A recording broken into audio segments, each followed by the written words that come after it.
Good afternoon, everyone. It's my pleasure to host you in the International Conference on Advanced Material Science and Engineering and High-Tech Device Applications conference for Sunday afternoon in Ankara Hall. I'm the chair, Dr. Suha Mert, working on Iskenderun Technical University in Institute of Energy and Mechanical Engineering Department. Our first speaker is Dr. Olena Melnik. Her topic is his study entitled is the advanced construction of the electrophotocoagulator for electroplating wastewater treatment. She is here, as you can see, but we are going to present her study now. I'm going to start the video. Then she will be happy to answer if you have questions.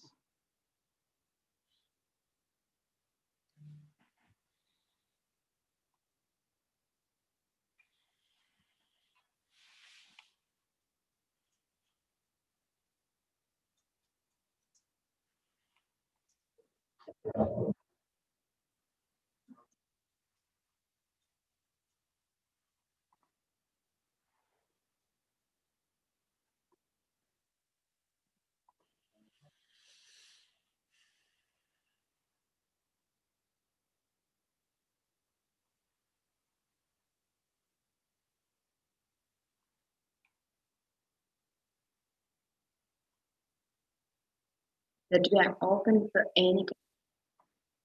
Hello, Merhaba, dear conference committee members and conference participants. It's a big honor for me to be a speaker in such outstanding conference. Let me introduce myself. My name is Elena Melnik. I'm a doctor and associate professor, a German chair, European Union Climate Leadership, and been also a project manager at the National Agrarian University. I would like to say to all participants that we are open for any cooperation and joint project. And if you want to have a good, strong partner from Ukraine, you can choose our university and contact directly to me. The topic of my speech is combination of electroplation and flotation technologies in apparatus for electroplating wastewater. And now I would like to share with you my screen.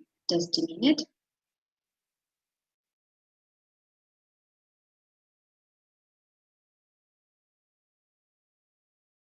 So I hope you can see my presentation.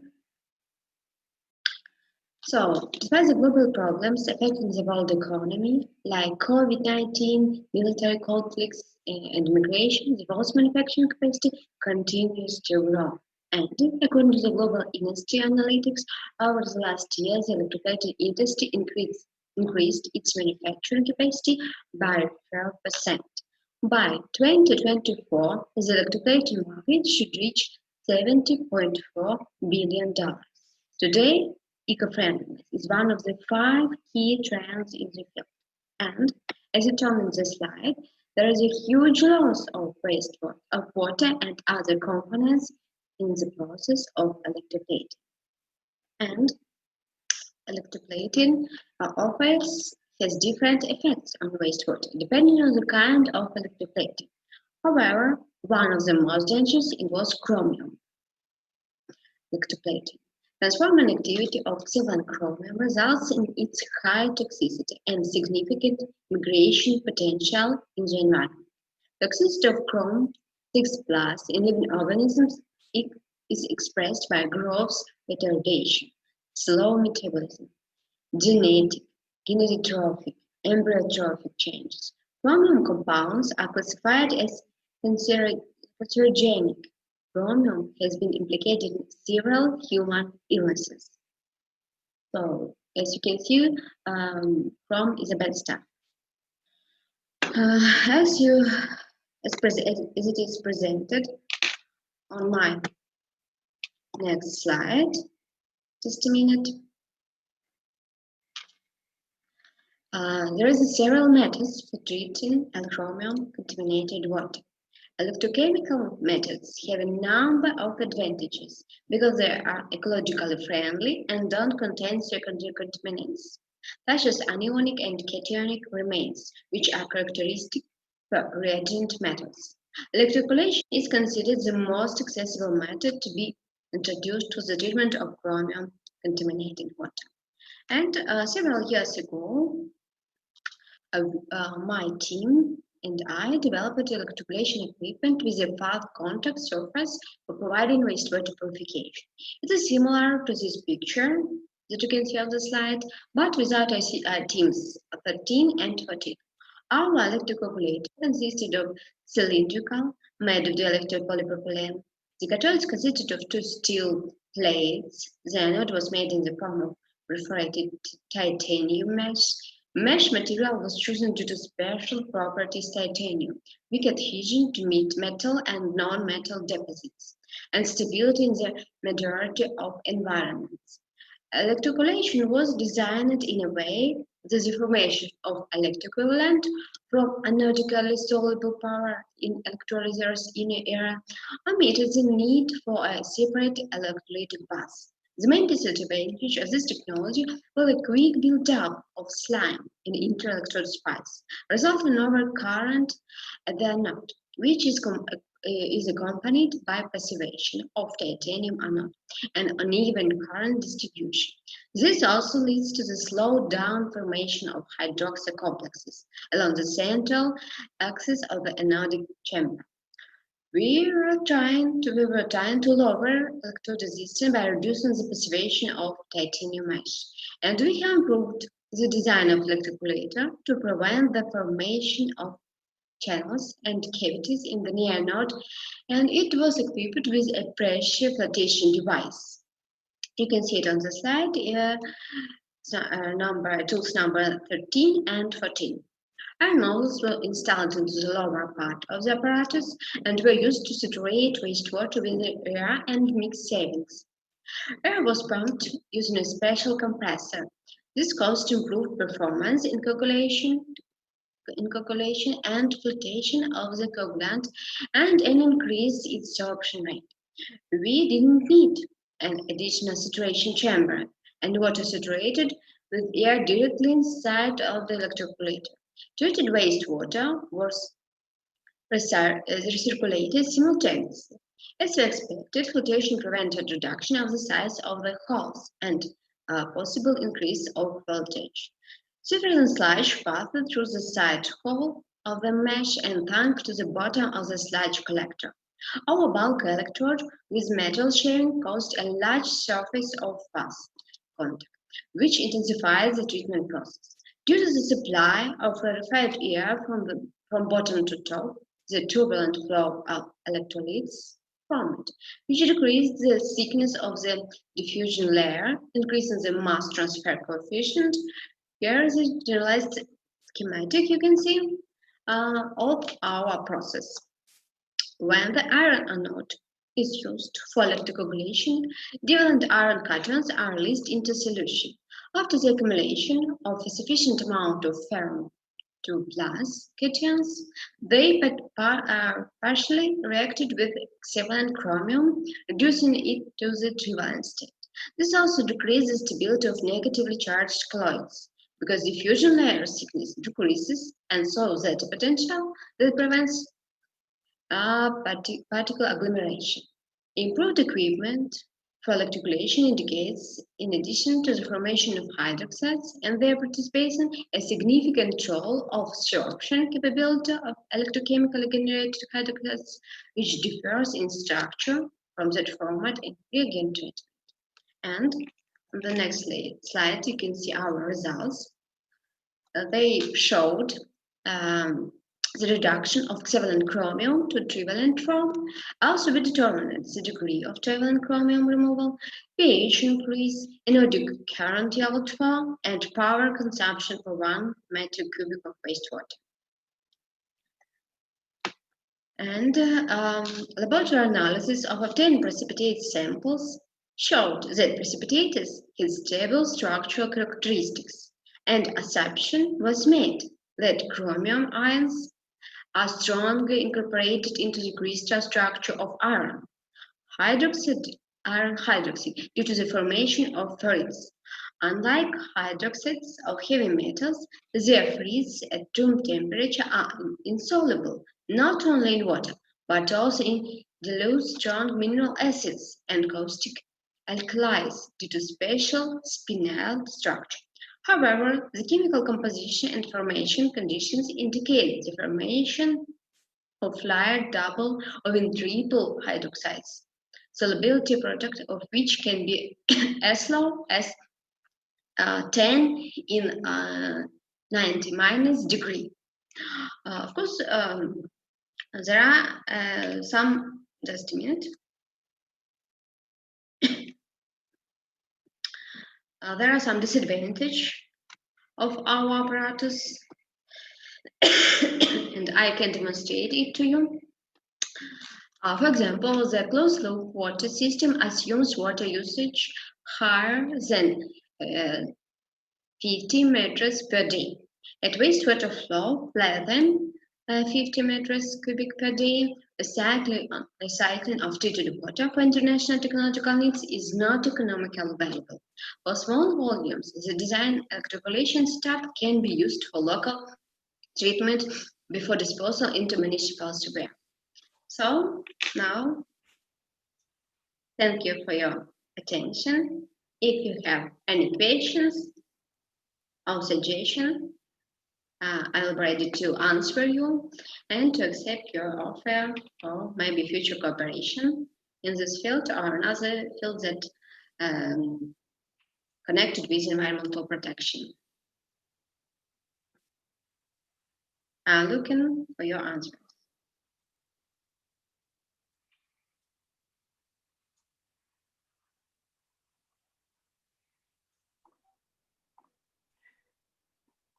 Hello again. Is there any questions? I think just a minute, I'm letting someone. May I a question about the future study? Olena, what kind of future challenge or studies about it?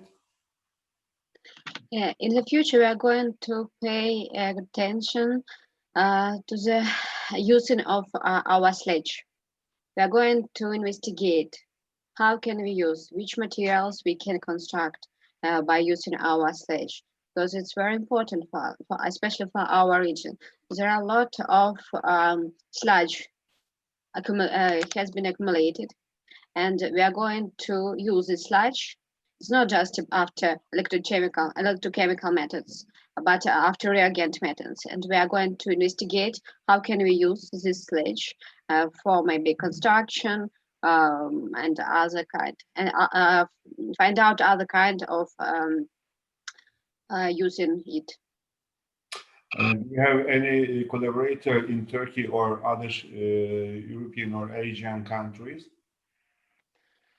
Unfortunately, my interest in my team now my team is investigate this question, how to find other partners. But my own interest was little bit changed for the last time.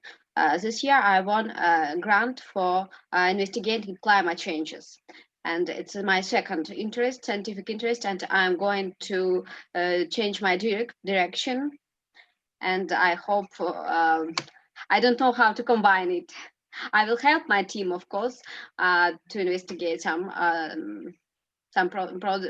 processes, but I'm not sure that I'll be absolutely in it. I believe that will be more collaborator after this nice presentation. Thank you very much. Thank Maybe. you. Hope so. Yeah, Dr. Olena Malnik, thank you for your good presentation here. Now our next presentation, according to the schedule, is Arda Zarrabi, composite electrocatalyst synthesis for hydrogen production. But we don't have their video, and he didn't show up lately. So I will going to pass to Belgin Koçak.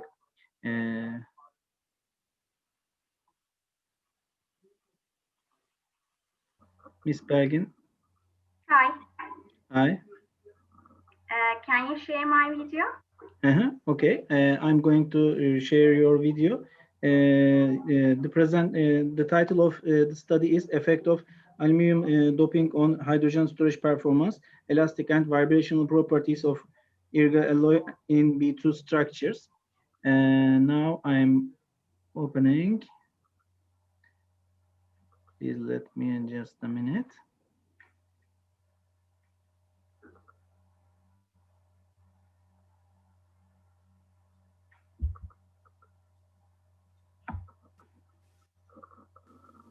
Okay. Hello, everybody. Welcome to this afternoon meeting.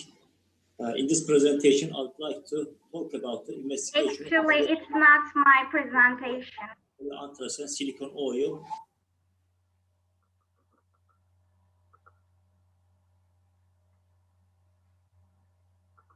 My presentation number is ID 66.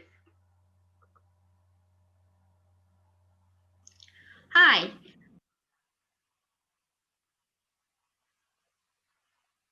I think it's okay.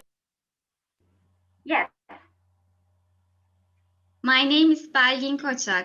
In this presentation, I will be talking about the effects of aluminum or indium doping on the hydrogen storage performance, elastic and vibrational properties of iridium gallium alloy in B2 structure.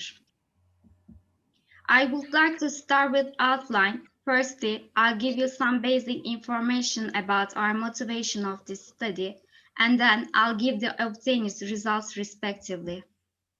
In the last 1 decade, hydrogen has attracted worldwide interest as an energy carrier. The interest in hydrogen as energy of the future is due to it being a clean energy, most abundant element in the universe, the lightest fuel, and the richest in energy per unit mass. Hydrogen storage materials play a key role in the hydrogen economy, which has emerged with the increasing demands on environmental protection and energy consumption. The most important goal of hydrogen storage materials research is to develop materials with high hydrogen storage capacity and low economical cost. In this study, the influence of aluminum and indium substituted dopants on the hydrogen storage, structural, electronic, mechanical, and vibrational properties in iridium gallium alloy in the B2 structure have been performed using first principle method based on density functional theory. All properties of the calculations have been investigated by using the Vienna ab initio simulation package. The ionic potential are represented by project augment wave potential. GGA approximations have been applied to the exchange correlation functional of the valence electrons. The plane wave basis cells with the energy cutoff 520 electron volt and the Moncourse pack cowpoints have been used in the Brillouin zone. Iridium gallium is a hydrogen storage alloy with a typical B2 type crystal structure. In the iridium gallium alloy, 2x2x2 supercell was constructed by 16 atoms as the original model before doping, and a series of doping models were built based on it. Compared to the aluminum and indium atoms, hydrogen atoms have a smaller radius and form a solid solution by interstitial filling. The optimized lattice contents of considered compounds are given in this table. Our results for structural parameters are in good agreement with the available experimental and theoretical study for pure iridium gallium alloy. In solid solution doping, the lattice constant and the unit cell volume are related to radius of the doped and replaced atoms. Clearly, aluminum and indium doping has no impact on the crystal structure of the iridium gallium. However, the interstitial hydrogen doping has a great influence on the crystal structure of the iridium gallium alloy. The formation energy of this compound has been also calculated.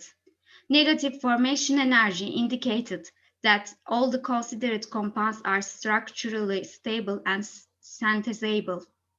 It is also noticeable that the insertion of hydrogen atoms into the structure results in more negative for formation energy. To understand the electronic properties, we have to calculate the bond structure for materials. The obtained results for high symmetry point in the first period zone with a total and partial density of states are shown in this figure. It's seen from partial dose curves of the system. There is a metallic character in this system based on having no energy gap around Fermi level. The change in the place where the aluminium or indium doped on iridium-gallium alloy has also effect of electronic structure. It is found that the changing the atomic position for the substitution exhibit big alteration. For example, in the left figure, aluminium element contribution of total density of states is more than the right figure. It is also noticeable that hydrogen element has minor contribution to the total density of states.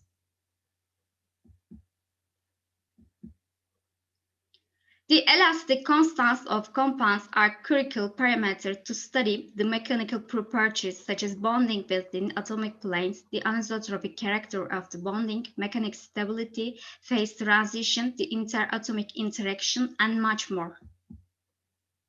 The elastic constants can be obtained from ground state total energy calculations. The present elastic constants are computed by using the strain-stress relationship. Our obtained results are given in Table 3, which obey Born-Hung stability condition for considered structures. Thus, it can be said that these compounds are mechanically stable at calculated phase except iridium-7, gallium-8 indium compounds. Ductility is an important parameter for hydrogen storage applications since it will make it easier to handle and transport the material. If the quotient pressure is positive, the material is ductile, otherwise material is brittle. Our results indicated that all compounds is ductile material.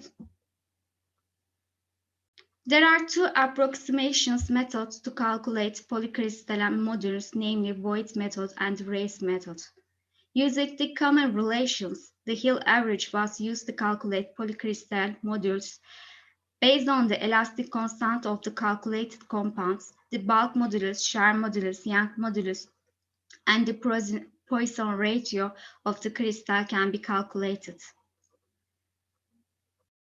Bulk modulus, Sharp modulus, Young modulus, Poisson ratio, the ratio of Sharp to bulk, and the ratio of bulk modulus to Sharp modulus of the studied compounds are given in this table. These properties play an important part in determining the stability and the stiffness of the materials. In the literature, there is only one study of iridium-gallium to compare the obtained results here. The bulk modulus represents the ability of the material to resist the fracture. The Sharp modulus represents the ability of the material to resist plastic deformation. Hence, Sharp modulus exhibits better correlations with hardness than the bulk modulus. It is found that the obtained value of bulk modulus is bigger than the Sharp modulus. It shows that the parameter limiting the stability of all compounds is the Sharp modulus. Young modulus is defined as the ratio of stress to strain and used to provide a measure of the stiffness of the solids. It can be seen from the table 4 after doping aluminum and indium on iridium-gallium alloy. Bulk modulus, Sharp modulus, Young modulus, the ratio of bulk to Sharp modulus doesn't improve the anti-fracture and anti-deformation ability of the iridium-gallium alloy.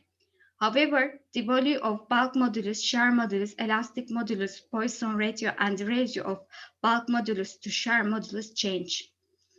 The ratio of bulk modulus to Sharp modulus is the indicator of ductility or brightness of a materials where value is higher than 1.75 refer ductility, while lower values indicate brightness.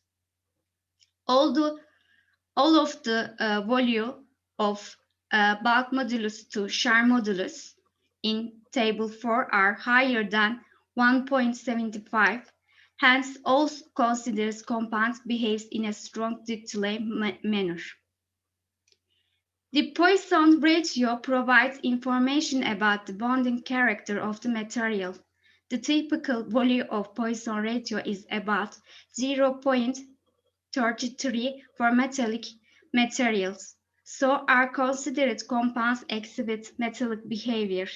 This result is also compatible with the electronic properties. Anisotropy is an important parameter for engineering.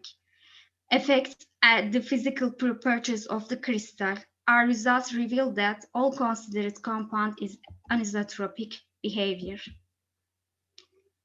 The density functional perturbation theory using the force constant method has been utilized for the phonon dispersion curves and the phonon density of states. For this phonon computation, phonopi code with a 2 times 2 times 2 supercell is used. In B2 phase, the phonon dispersion suggests the dynamical stability of these compounds. However, the other considered structure shows strong instability in the phonon dispersion curves. Briefly, element doping is an effective way to improve the performance of hydrogen storage. In this study, the structural, electronic, elastic, and vibrational properties of aluminum and indium substituted dopants on the hydrogen storage in a iridium-gallium alloy are investigated using the DFT method. All considered compounds exhibit a metallic behavior for all phases. The calculations for the electronic structure, mechanic property, and structural stability may provide an effective way and theoretical evidence for the better design and optimization of hydrogen storage material.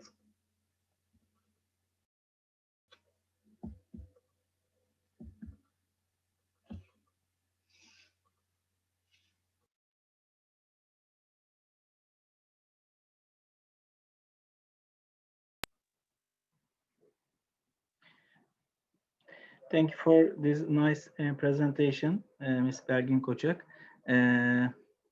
Do we have any questions, dear audiences? I'm checking the live now, whether they have a question or not. Okay, Ms. Belgin. Have a nice and healthy day. Yeah, thank you very much for your contribution here, for this nice study. Hope to see you again in another conference. I hope so.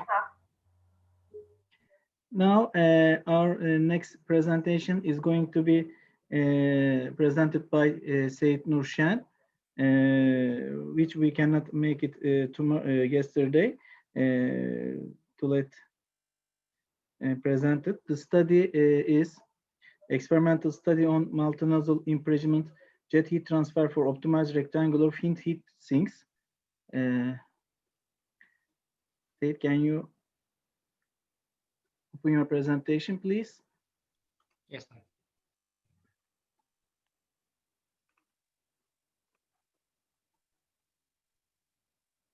Yeah, if you like, you can open your video also. We can see it now. It's okay.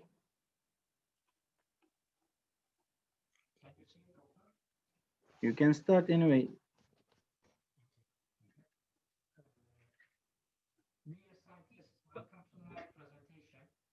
Say it, you can start. Başla. I will talk about the impinging jet cooling, experimental study on multi-nozzle impingement jet heat transfer for optimized rectangular finite heat sinks. From Seyit Nurshan, Dr. Altuğ Karabey, Dr. Süha Orçunmert. Introduction. Impinging jets are known as a method of achieving particularly fine heat transfer, confluence, and therefore employed in the many engineering applications. The aim is to achieve a high rate of the heat transfer using at the least amount of fluid. This cooling method has been used in a wide range of industrial applications, such as annealing of metals, cooling of gas turbine blades, tempering of glass and metal sheets, cooling of photovoltaic cells, paper and fabric drying, cooling of electronic components, and food processing. Flow zone, when we examine this graph, we can understand the shape of the fluid passing through the pipe when it hits the surface. The important information in here is that the velocity is zero at stagnation point on the line. At stagnation point, velocity is zero. And the heat transfer rate toward flow and jet impinging onto a surface is a complex function of many parameters. For example, Nusselt numbers, Reynolds number, Prandtl number, and the non-dimensional nozzle to plate spacing, h divided d. In here, h is height and d is diameter. The ratio between the pipe outlet and the coolest surface, h divided d. h divided d equal in this study 15.96 centimeter, and the last one, inclination angle given to the heat sinks plate, and we use a 10 degree, 20 degree, and 30 degree. In addition, effects of nozzle geometry, flow characteristics, turbulence, dissipation of the jet temperature have all been shown to be significant. Jet flow characteristics, we have four.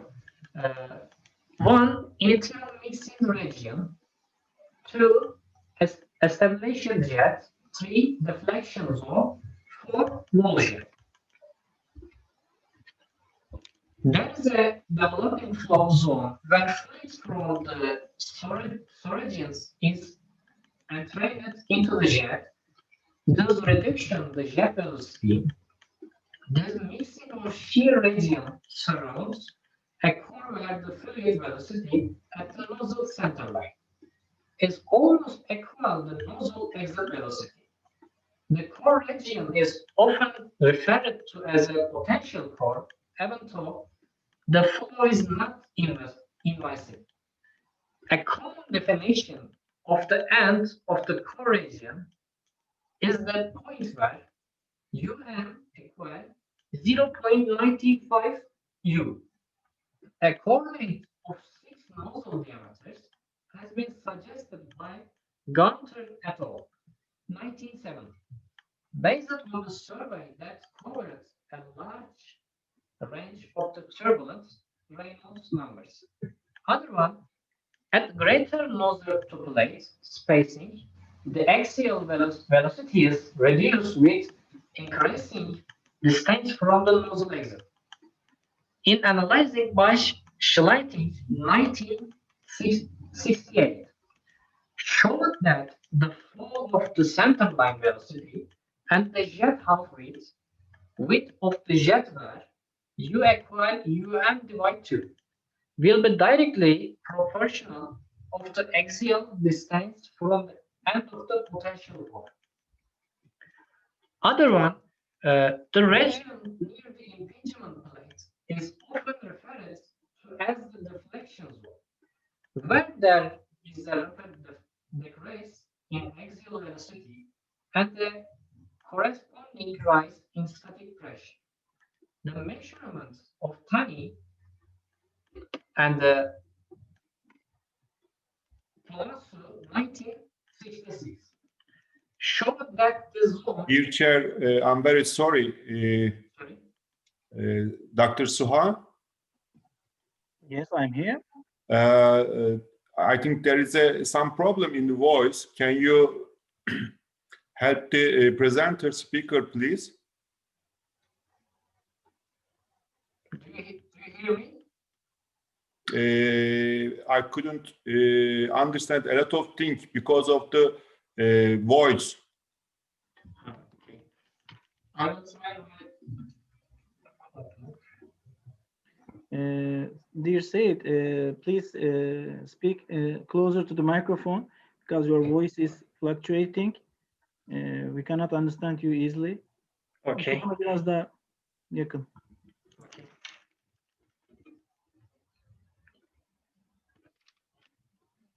Now do you hear me? Is okay or not? Yes, better. Okay. Sorry for the measurements of Tani and Komatsu 1966 showed that the zone extends approximately to nozzle diameters from the plate surface.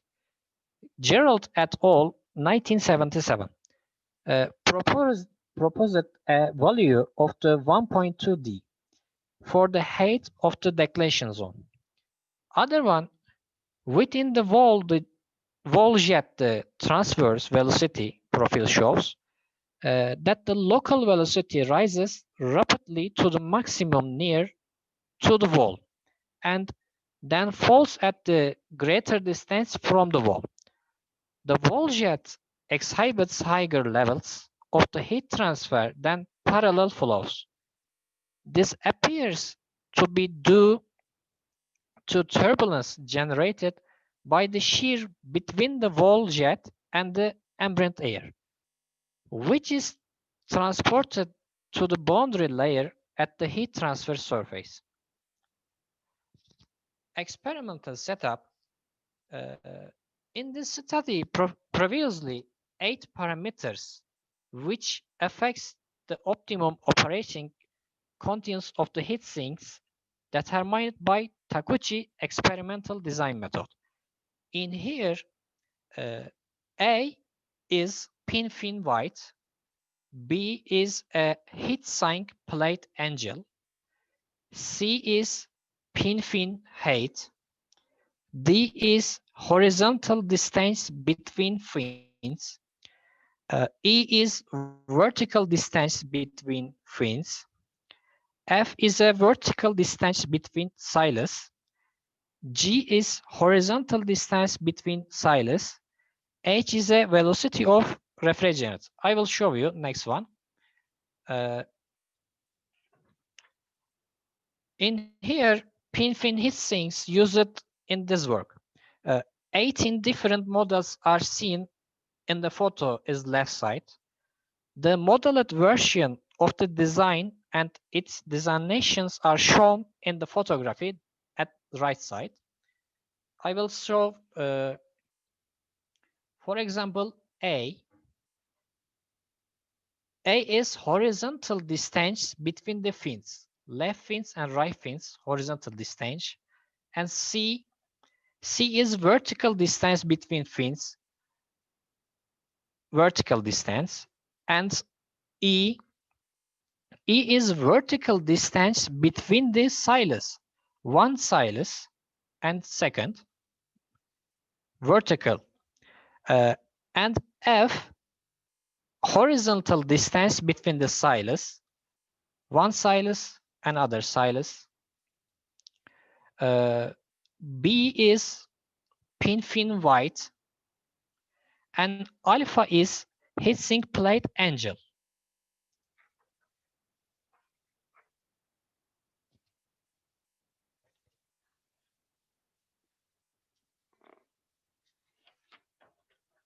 The experimental system for analyzing is shown for single nozzle is left side, you can see single nozzle, and multi-nozzle, you can see right side. We have 9 pipes.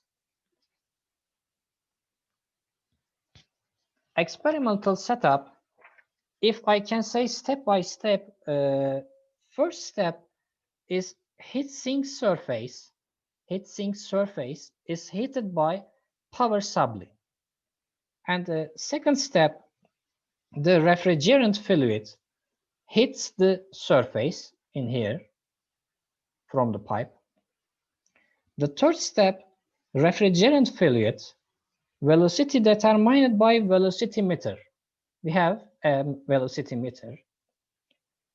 Fourth step, the experimental continues for 120 minutes at constant speed and constant temperature.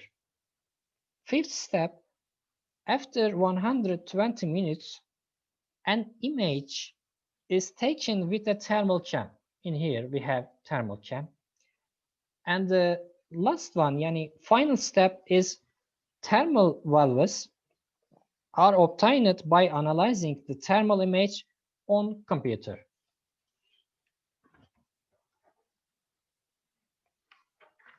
In this study, heat transfer experiments were carried out with optimized rectangular finite heat sinks for constant heat flux, constant nozzle diameter, D equal 42 mm, 3 different inclination angle of heat sinks, 10 degree, 20 degree, and 30 degree, and 6 different velocity we use it, 4, 5, 6, 7, 8, and last one 9 meter divide second.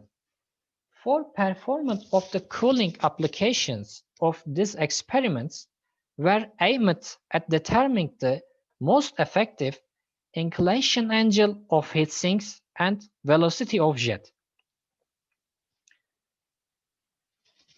Inclination angle effects on Nusselt numbers. Upline is 10 degree, midline is 20, and downline is 30. You can see. If we examine this graphic, as the angle value increases, the Nusselt numbers will decrease it. As the surface angle increases, less refrigerant influences the surface. For this reason, the increase in the angle caused a decrease. It is observed that the Nusselt number decreases with increasing inclination angle of rectangular heatsink. It is observed that the Nusselt number increases with increasing jet velocity.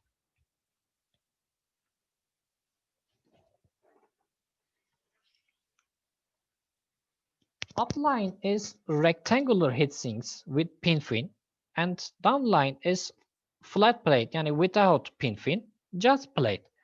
In this study, a single nozzle and a non-finite surface was compared with a multi-nozzle and a finite surface.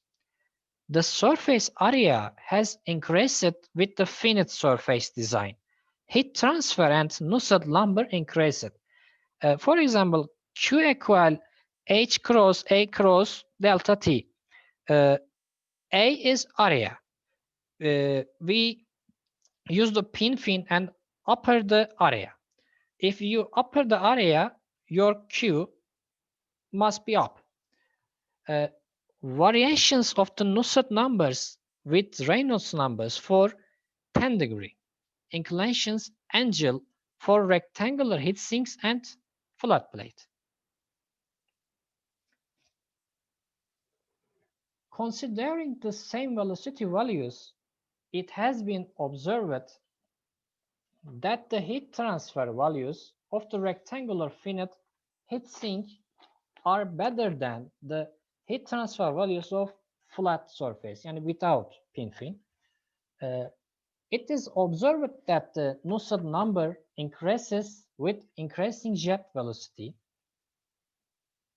Conclusion, thermal performance of optimized rectangular finite heat sinks were analyzed in a constant H divide D rate, in a fixed nozzle diameters, in a 3 different inclination angle of heat sinks, and last one, in a 6 different velocity of jet.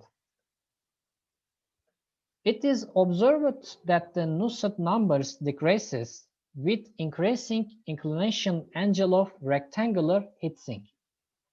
It is observed that the Nusselt number increases with increasing jet velocity. It has been observed that the heat transfer values of the rectangular finite heatsink are better than the heat transfer values of flat surface without pin fin. Thank you for your attention. Dr. Suya, I finish it. Thank you so much. Dear Said, thank you for your presentation. Thank you so much. Said is one of our master students in Yüzüncü University 1, Turkey. Yes. It's a part of his master study. And do you have any questions, dear audience? I'm now just checking the live also for any question. Said, I think everything is good. Thank you so much. Yeah, thank you for your contribution here. Thank now you. I will move on and the next paper. Thank you. Yes, thank you very much, Said. The See you effect of later. graphene on thermal diffusivity of porous copper. It's going to be presented by Ömer Refet Ceylan. I'm going to open their presentation video.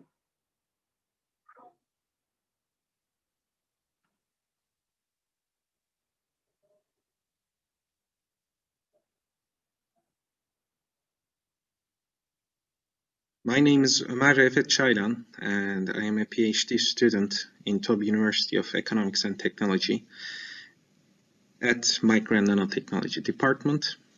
And today I will talk about our work titled Effect of Graphene on the Thermal Diffusivity of Porous Copper. This is the picture of the recent master graduates of Associate Professor Dr. Bike. The one on the far right to you is Mr. Türker, who is also a contributor to this work. The one next to Dr. Bike is Mr. Şen Yıldız, and this is me with the chicken. So Mr. Türker is a PhD student in Penn State, and Mr. Şen Yıldız is a PhD student in Manchester University. So moving on to my presentation outline, I will briefly talk about some literature survey, graphene and thermal applications of graphene, and our motivation, results, and future studies. So to begin with the literature survey, thanks to the advancement in the technology, we are able to fit in more and more products in a unit area.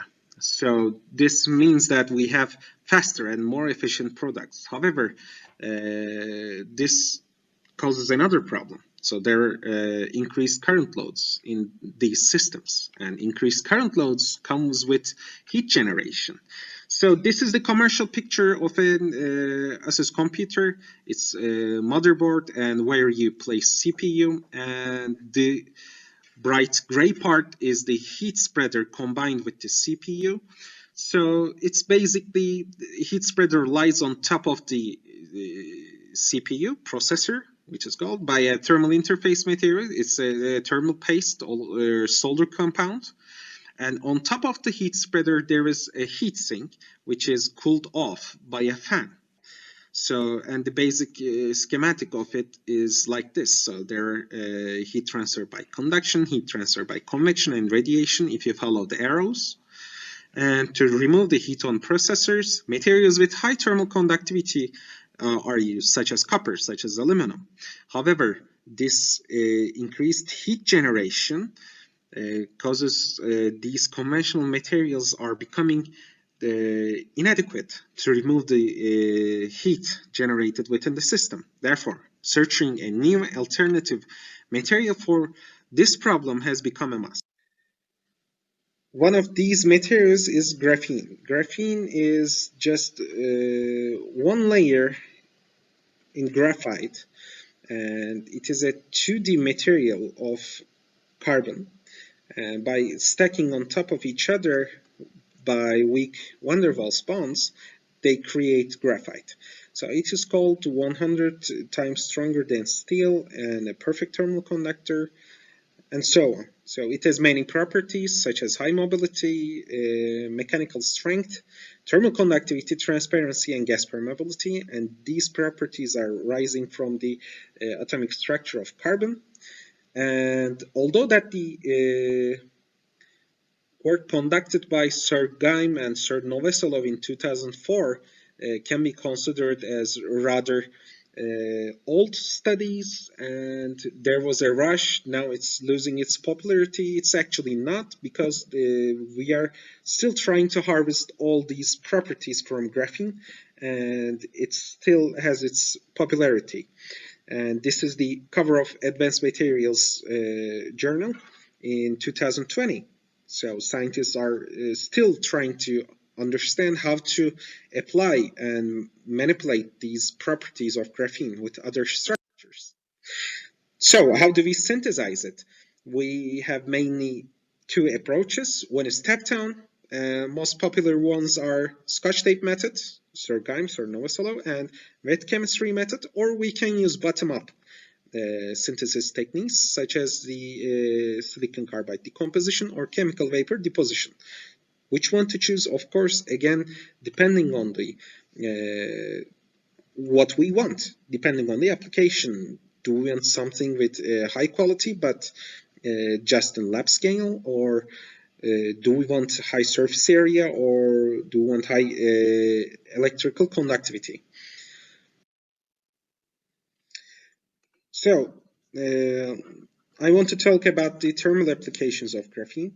And in the schematic here, you can see that the thermal applications that I am going to mention are considering the heat spreader part of combined heat dissipator elements in a CPU. Yan et al. In 2012, they used graphene graphite kilns as heat spreaders, and they synthesized graphene by Scotch tape method, and they measured the thermal conductivity of the obtained graphene. It was 2000 watts per meter Kelvin. And to mention the thermal conductivity of this, I also have to say that the thermal conductivity of copper is 380 watts per meter Kelvin, and the aluminum is 180. So they managed to decrease the temperature of hotspots on silicon carbide by experimentally 30 degrees, and they also did some theoretical work suggesting that they can also decrease further on sapphire chips. Another work is conducted by Bellenden et al. It's a patent, and they suggested that by synthesizing graphene in single layer, field layer, they can apply it to produce a thermally high conducting channels to decrease the hotspots in a processor or a transistor. Another work is conducted by Golly et al. In 2014. They used chemical vapor deposition, again, to synthesize single layer or field layer graphene, and they used two different copper foils, one with the thickness of 9 microns, the other one is with 25 microns, and they reported that the increase in thermal conductivity is 24% and 16% respectively. However, they also mentioned that this increase is due to the effect of CVD processes on the microstructure of copper, not the graphene by itself. Moving on to the heat sink part of heat dissipating element on top of CPU. There are metal foams. They are becoming more and more popular. They have lots of application areas. However, they are believed that they can replace these conventional fin structures. And here is an SEM image of a metal foam, and the report is about its application as a heat dissipating material. And there is also a commercial product called the Silent Power. It is a product by a German company, and the outstanding part for this product is that it doesn't use any fan to cool itself off.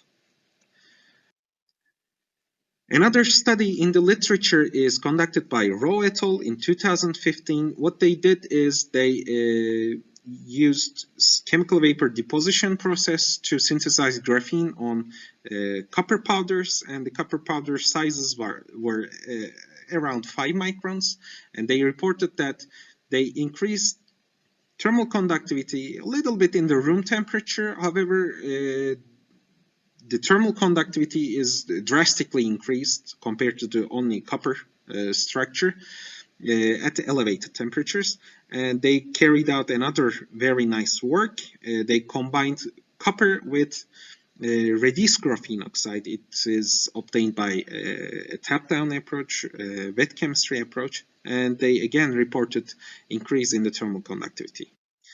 So, what's our motivation? Our motivation is to develop a heat dissipator with superior thermal diffusivity by the contribution of graphene.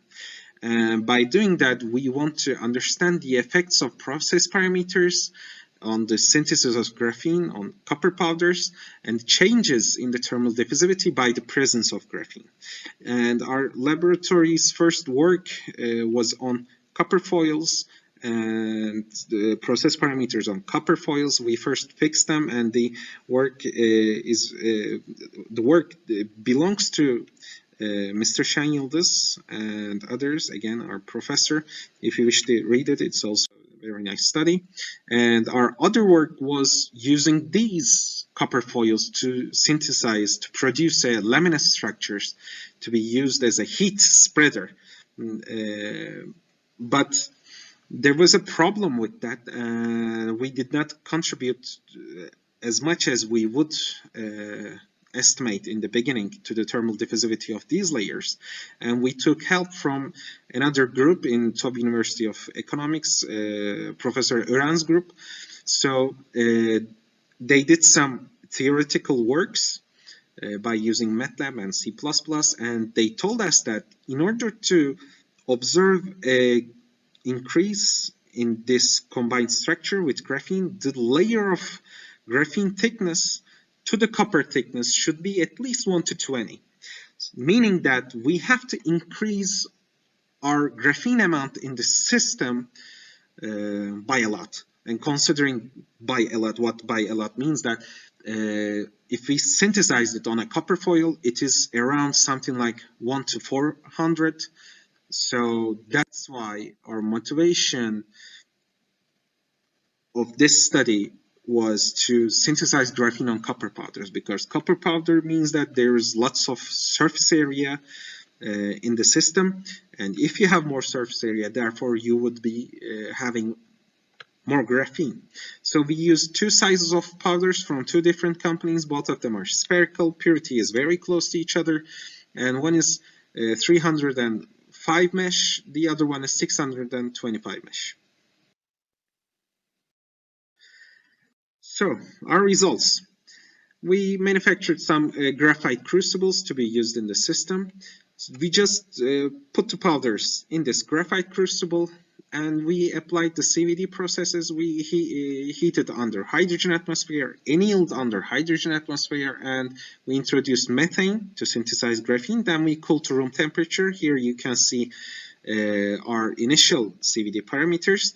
And in one single step, we sintered these copper powders, and also we synthesized graphene on them, making it very advantageous. So we wanted to understand the quality of graphene growing on these copper powders. We tried to HOA, and we successfully did. However, the Raman spectra only confirmed the presence of graphene. It did not give us some information on the thickness of the graphene synthesized, since the overall structure was 3D and it collapses on each other. And to make some comments on the coverage of the graphene, we used SEM imaging mostly. So we studied the effect of hydrogen annealing duration. Here you are seeing as received powders without annealing after the process, but there were no annealing, hydrogen annealing time. 1 hour, 2 hour, 3 hour, and 5 hour hydrogen annealing times, and we observed that below 3 hour annealing time, The oxide layer is still there, and it is as a barrier to the graphene growth. And when you increase it to 5-layer, the evaporation from copper is too high. It is just the powders lose their shape. That's why we have chosen 3R annealing for the hydrogen. Then we studied the effect of methane annealing duration, so we increased it to 60 minutes, but the graphene islands still did not merge. We couldn't improve it, and we even increased the sintering behavior between copper powders, which is something that we do not desire. Then finally, we focused on the methane flow amount. The orange parts here you're seeing are the optical microscope images. What we do is we oxidize the structures that we have, and the parts that don't have graphene appear to be dark orange, and the parts that have graphene are protected from the oxidation, and they are bright orange. Here you're seeing that not the time, but changing the methane flow amount to 1 SCM, doubling it, helped us to cover the structures via graphene successfully. Then we again applied the same process parameters that we optimized on the 325 mesh-based copper powders to 625 mesh based copper powders, and of course it worked for both of them. Then we did some porosity measurements, found out these values. Then we took them to laser flash method. I can mention the method after the slide if you have questions about that. So we had basically 4 samples, one with just hydrogen annealing, 325 mesh, and 625 mesh, and the corresponding graphene grown samples. Everything is the same, all the duration, but this part just has 30 minutes 1 SCM methane annealing. Then we obtained these results, and here you're seeing that by the contribution of graphene increased the thermal diffusivity, and below 44 micron powders by 13%. And in 625, which is below 20 micron powders, by 48%. This is a very interesting value because looking at the density values, and the copper is, bulk copper is very dense compared to our porous structure, but we even increased its thermal diffusivity value by 21%.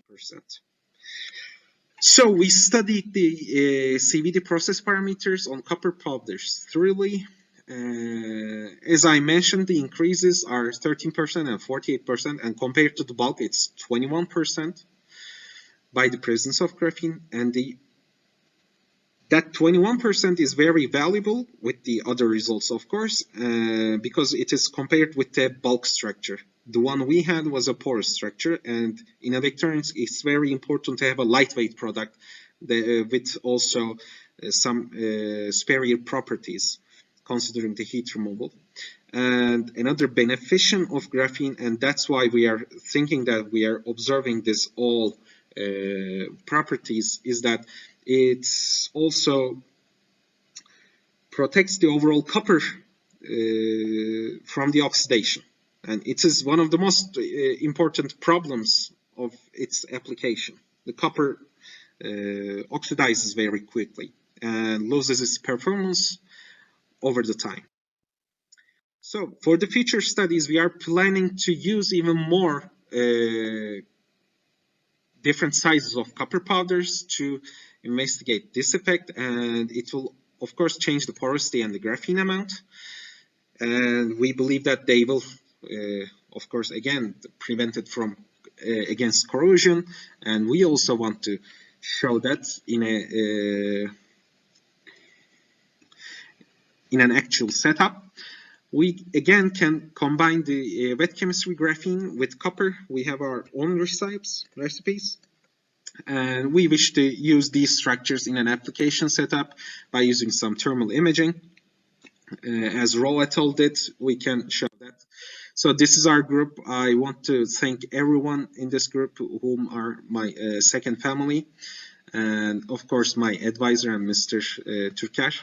And I also want to thank the organizing committee for this opportunity in these difficult coronavirus times. I want to thank you for your time and patience. If you have any questions, I will do my best to answer them.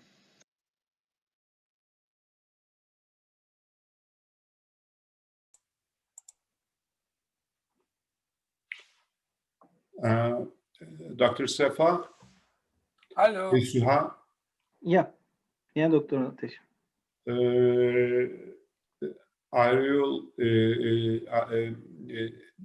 earlier presenter is live or Yeah, video? He's not online. I have 3 questions. I guess so I can ask you. You can answer.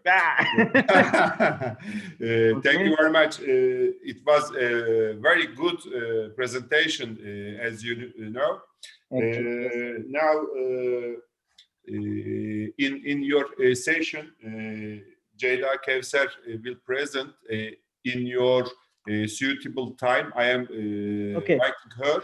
Okay. Okay. Okay. You can take his video or presentation and start. Now I am seeing the Dr. Javed Safarov. Hello, Javed. How are you doing? Thank you very much. Hello. Hello. Yeah, we can hear you, Dr. Javed. I need maybe 1-2 minutes because I have 2 minutes. I can begin. Okay. Dear Chair Suha.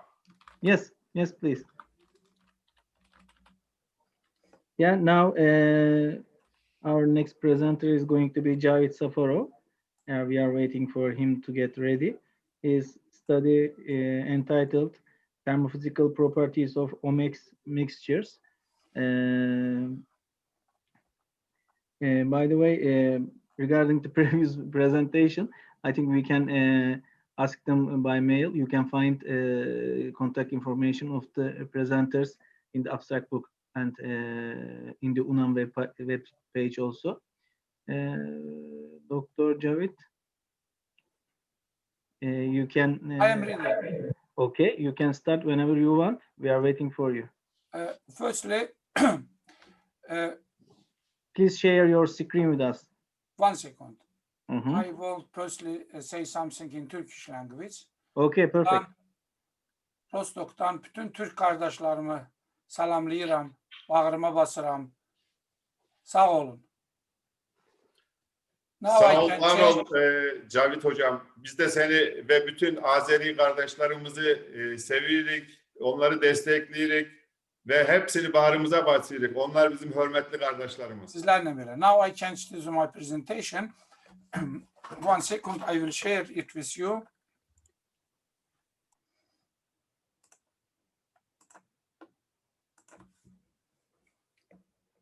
I think you can see now.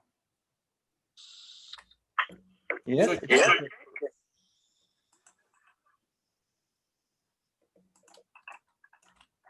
Hello, is okay? Yes, Dr. Javed, we can see it clearly. And we can hear you. You can start whenever you like. Okay. I work in the University of Rostock in Germany. We have laboratory of thermophysical properties of substances, mostly liquid substances. During the many years, we was busy to measure of thermophysical properties of a lot of category of various substances. During the last maybe 5-6 years, maybe some years more, we begin to analyze fuels and the fuels blend because it is very important substances, especially in Germany, to analyze of new substances for the application of them as fuels. For example, alternative substances. We was busy during a lot of years addition of alcohols, for example, to the diesel fuels, and we publish it this together with ethanol, propanol, and butanol. 2 last years, we begin to work with OEME synthetic fuels. It is also very active analyzing in Germany. Especially OEME, this 3, 4, and 5 mixtures approximately has same category fuels category as diesel. And it has a lot of analyzing in University of Karlsruhe, Kaiserslautern. A lot of big companies, special auto companies, are interested of such properties. In this case, we also begin, and we have a very modern laboratory. We can measure density, vapor pressure, heat capacity, speed of sound, viscosity at high pressures, and the wide range of temperatures. Shortly, motivation. Why need high pressures, high temperatures, thermophysical properties? As you know, in diesel, it is necessary to input the fuel under high pressure to the cylinder. Today's the maximum realistic pressure is about 2,200 bar. But in future, has a lot of prognosis to increase this pressure up to 4,000 bar, up to 7,000 bar, and up to 15,000 bar. But it is not easy, and it is necessary to analyze the system, injection systems, under such high pressure conditions. It is necessary to analyze flowing of fuels through this construction to the cylinder. Here, it is necessary to be density results, speed of sound results, viscosity results, heat capacity results, thermal conductivity results, and analysis.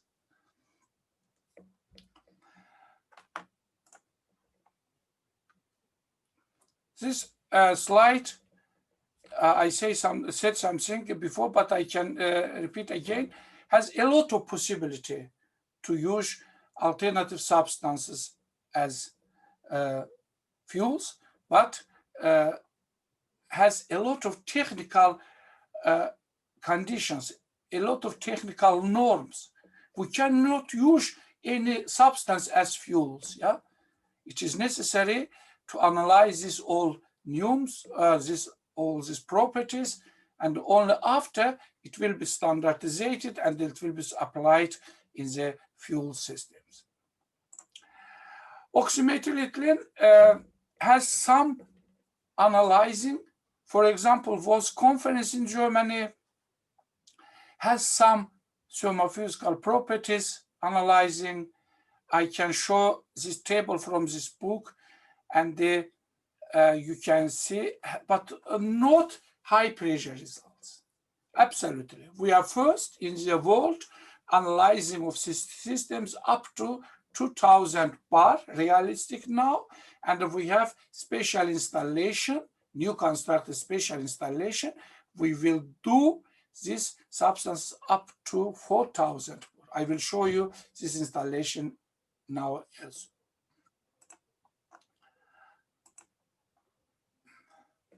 Of course, if you will be busy with thermophysical properties, the main purpose construction of equation of states.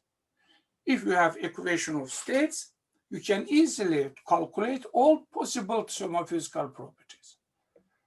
And as example, I want to show you two softwares, two systems where you can calculate more than 100 liquids in the wide range of temperature and at high pressures, also in liquid phase, vapor phase, and the two-component phase. But to construct such fundamental of equation, you need experimental results. Such experimental results must be in the liquid phase, in the two-component phase, in the vapor phase, around of critical points, and in the subcritical points. But unfortunately, not all modern fuels and as ionic liquids, some new modern substance has such properties. Of course, this book, for example, about construction of equation of states. For example, water equation has a lot of various properties in this old diagrams, and you can be easy with construction of such equations. But if you have no such results, for example, our results only in the liquid phase, in this case, it is necessary to construct very short empirical equations. Now, I will show you about these equations. This is our laboratory. Only shortly, this is our density measurements up to 104,000 vibration tube densimeter. These two vapor pressure installation with 50 degree and 200 degree absolute constant vapor pressure measurement with static methods. Gas solubility, now we have with this presentation no information about gas solubility. New modern constant volume piezometer. Such installation has no analog in the world. Of course, method, some another installation has, but such modern automatic installation, no. For example, this constant volume piezometer, such modern has no in the world. We have constructed this first time. All this installation working automatically. It is necessary only preparation of this installation, filling, and after doing everything automatically. Temperature change, temperature interval, pressure interval, everything going automatically. We have also some standard installation at the atmosphere pressure, densimeter, viscosity measurements, seat capacity measurements, and we have a very good collaboration with our neighbor institute, Institute of Combustion Engine, and they have also another type of equipment, special analyzing of fuels before and after combustion. And we're working together and we're analyzing this.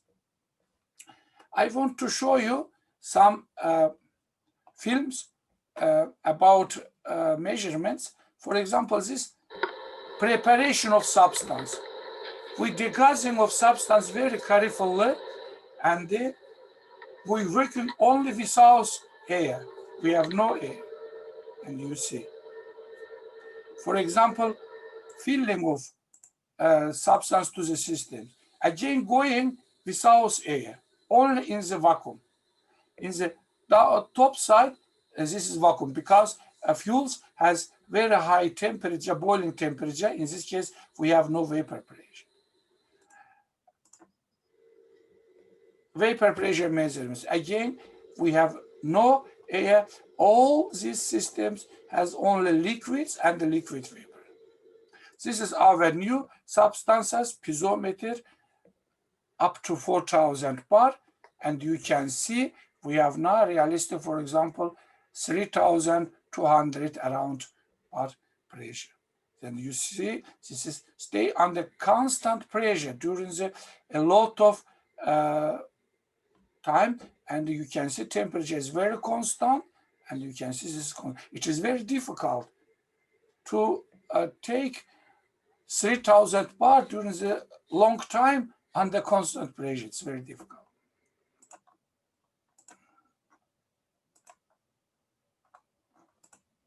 This is intervals, our measurement intervals only shortly, and some information about concentration. We was busy OEM 3 and 5 mixtures. You can see here all concentrations, and we have also, as I said, diesel and alcohol systems and the characters of these systems, and we have very good publication in fuel, and if somebody is interested, we can discuss, share this information here. We have a pure diesel analyzing up to 2,000 bar, also first time in the world. This is substances. Our purpose, these diagrams, this triangle. One side OM5, another side OM4, another side OM3. It is necessary to analyze firstly pure components, 3 substances, after go binary mixtures, 1 binary system, OM3, OM5, another binary systems, OM5, OM4, and this last binary system, OM3, OM4. We analyzed all three pure substances. We was busy with these binary systems. Now we will continue another, and it has interesting moment. OM5 has freezing under high pressure and under small temperature in the 0 degree minus temperature interval, and around after 700 bar, it's freezing. It's very interesting. And we prognose we will receive approximately such place. Of course, it is only our planning, but maybe this will be here, maybe this will be here, we know. But it is very hard work. It is necessary to do ternary systems also a lot of, and after to find these lines. Where going these lines, yeah? It will take maybe 2 years, 3 years. It is very, we must do a lot of work. And finally, we will construct for such a liquid systems equation of states, and we can calculate also physical properties very easily. Some information about OM5 freezing, and I want to show you under a vacuum, you can see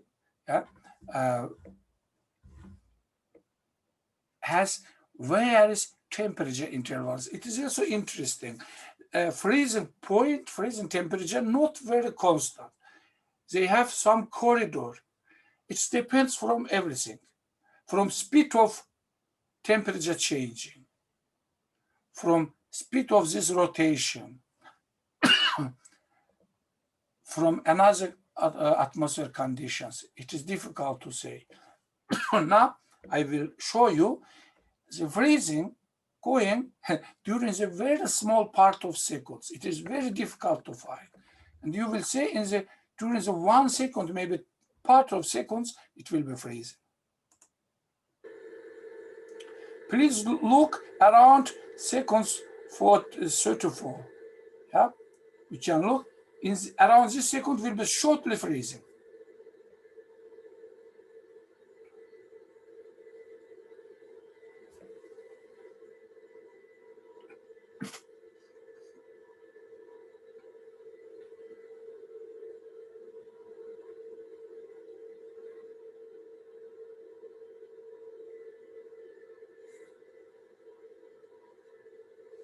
You have seen.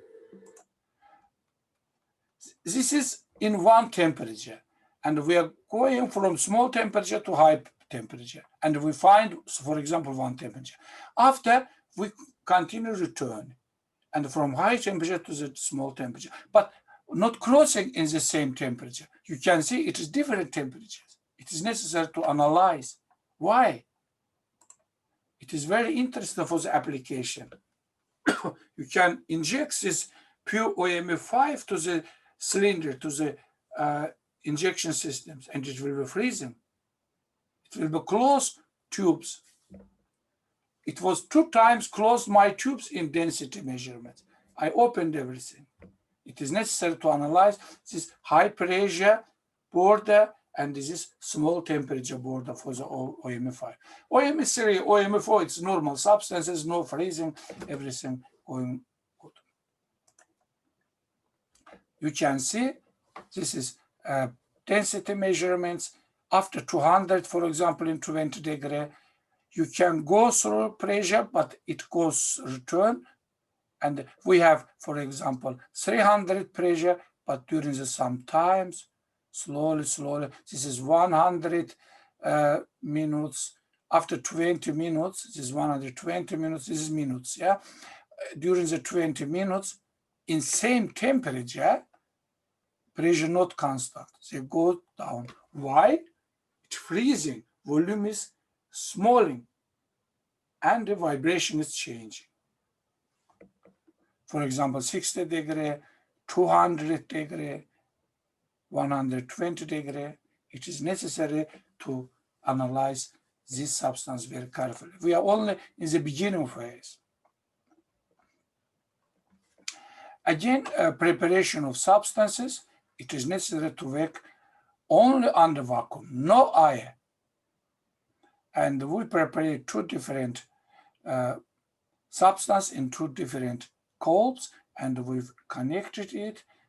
We remove all air from these systems, and after flare from top to the down, and here we have substances. This is standard preparation of sample, binary sample, and you can see here some tables, and we are to be sure that we have not air in the system.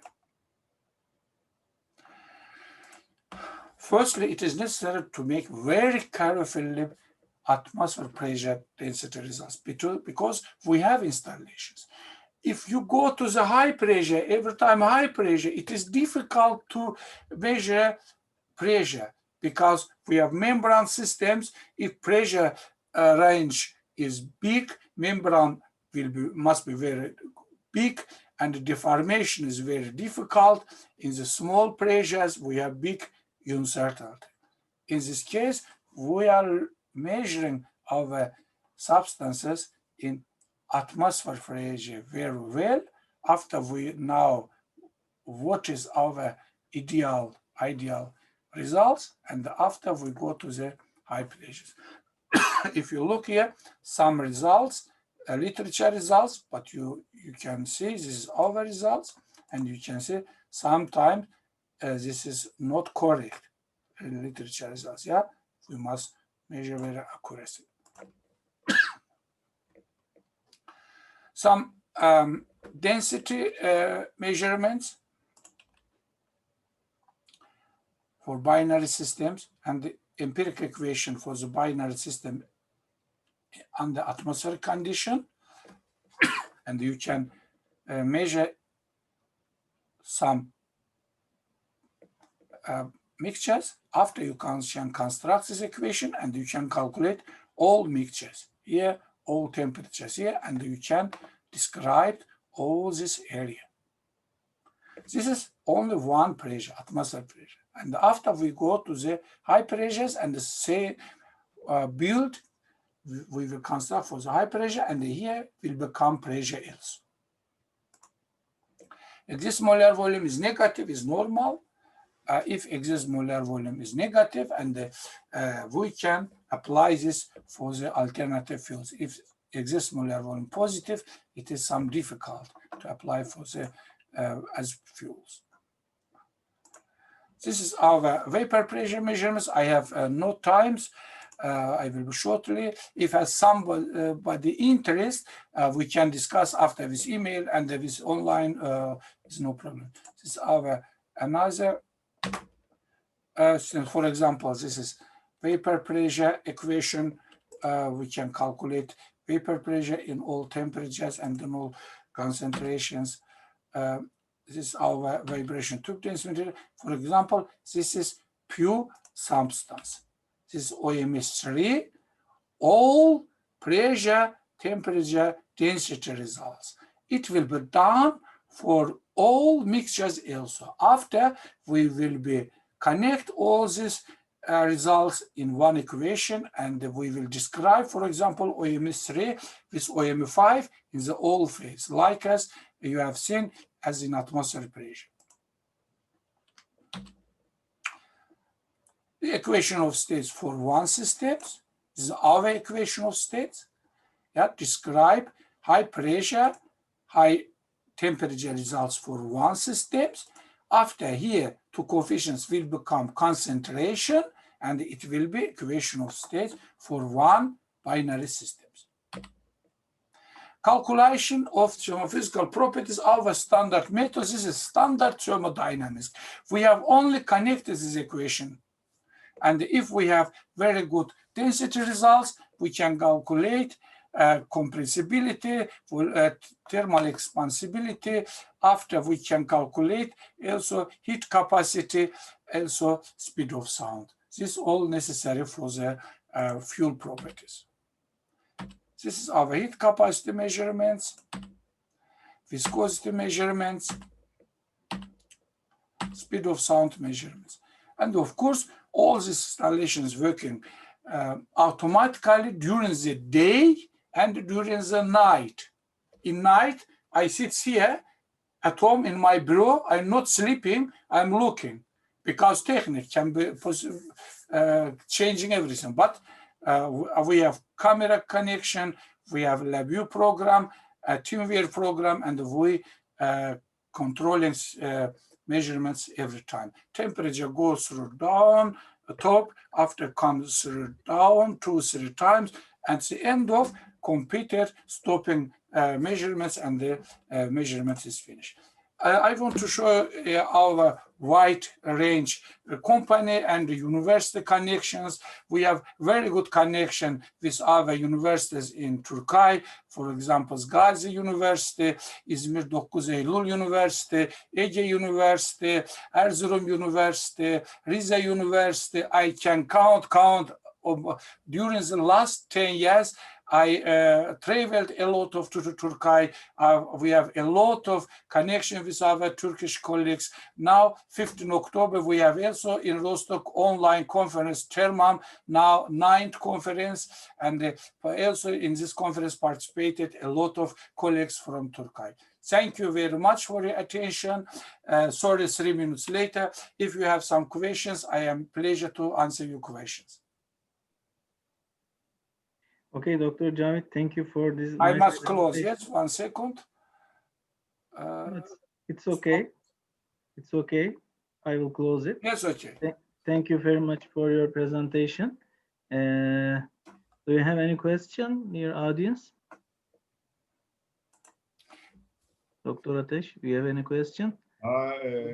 It's very clear, and okay, perfect. I like it, and I understood lots of things, because it is not my expertise, but Dr. Javed tell us very clearly. Thank you very much. But probably we can ask related to future challenge of the study, especially this kind of the materials characterized. With pleasure. If you have some ideas about new alternative fuels, if you have some local fuels in your countries, we can analyze this, we can work together, we can make some proposal projects together. Our laboratory open for the international cooperation. We have very large cooperation from Japan to Canada with all countries. Inshallah, we will make together lots of beneficial project, Dr. Javed. Thank you so much for your attendance and contribution. Thank you very much. Okay, thank you very much for your nice presentation, Dr. Javed. Now, we will move on. According to our schedule, we have Gülbeniz Muhtarova, but I couldn't see her here. So I'm going to move forward to Ceyda Keser Güney for her presentation. Dr. Suha, dear chair, if you have Gulyeva's video. No, we don't. I know this lady very well. We are working, but I think you understood today's situation in Azerbaijan. Internet speed very slowly, fast closed, and the people has no possibility. We must understood, and I think we will shortly solve our main problems. And after everything, internet will be working well, and we can discuss our research interested. Okay, you can move on. Yeah, we don't have their presentation in video also. So I will move on to Ceyda Keser Güney's presentation. Okay, I'm here. Can you hear me? Yes, we can hear you well. Okay, good. So you can share your presentation with us. Okay.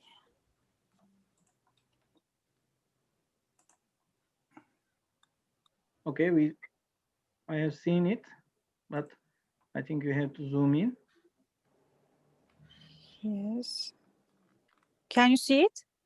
Yes, we see it. Okay. Yeah, you can start if it's. Okay, thank you. Hi, everyone. Thanks for coming. My name is Ceyda Güney, and I'm the patent engineer at Turkish Aerospace, also master's student at Gazi University, Department of Advanced Technologies. Today, I'd like to talk to you about hardness and microstructural characterization of powder metallurgy, still subject to temporary. Yes, sir, excuse me, I'm very sorry.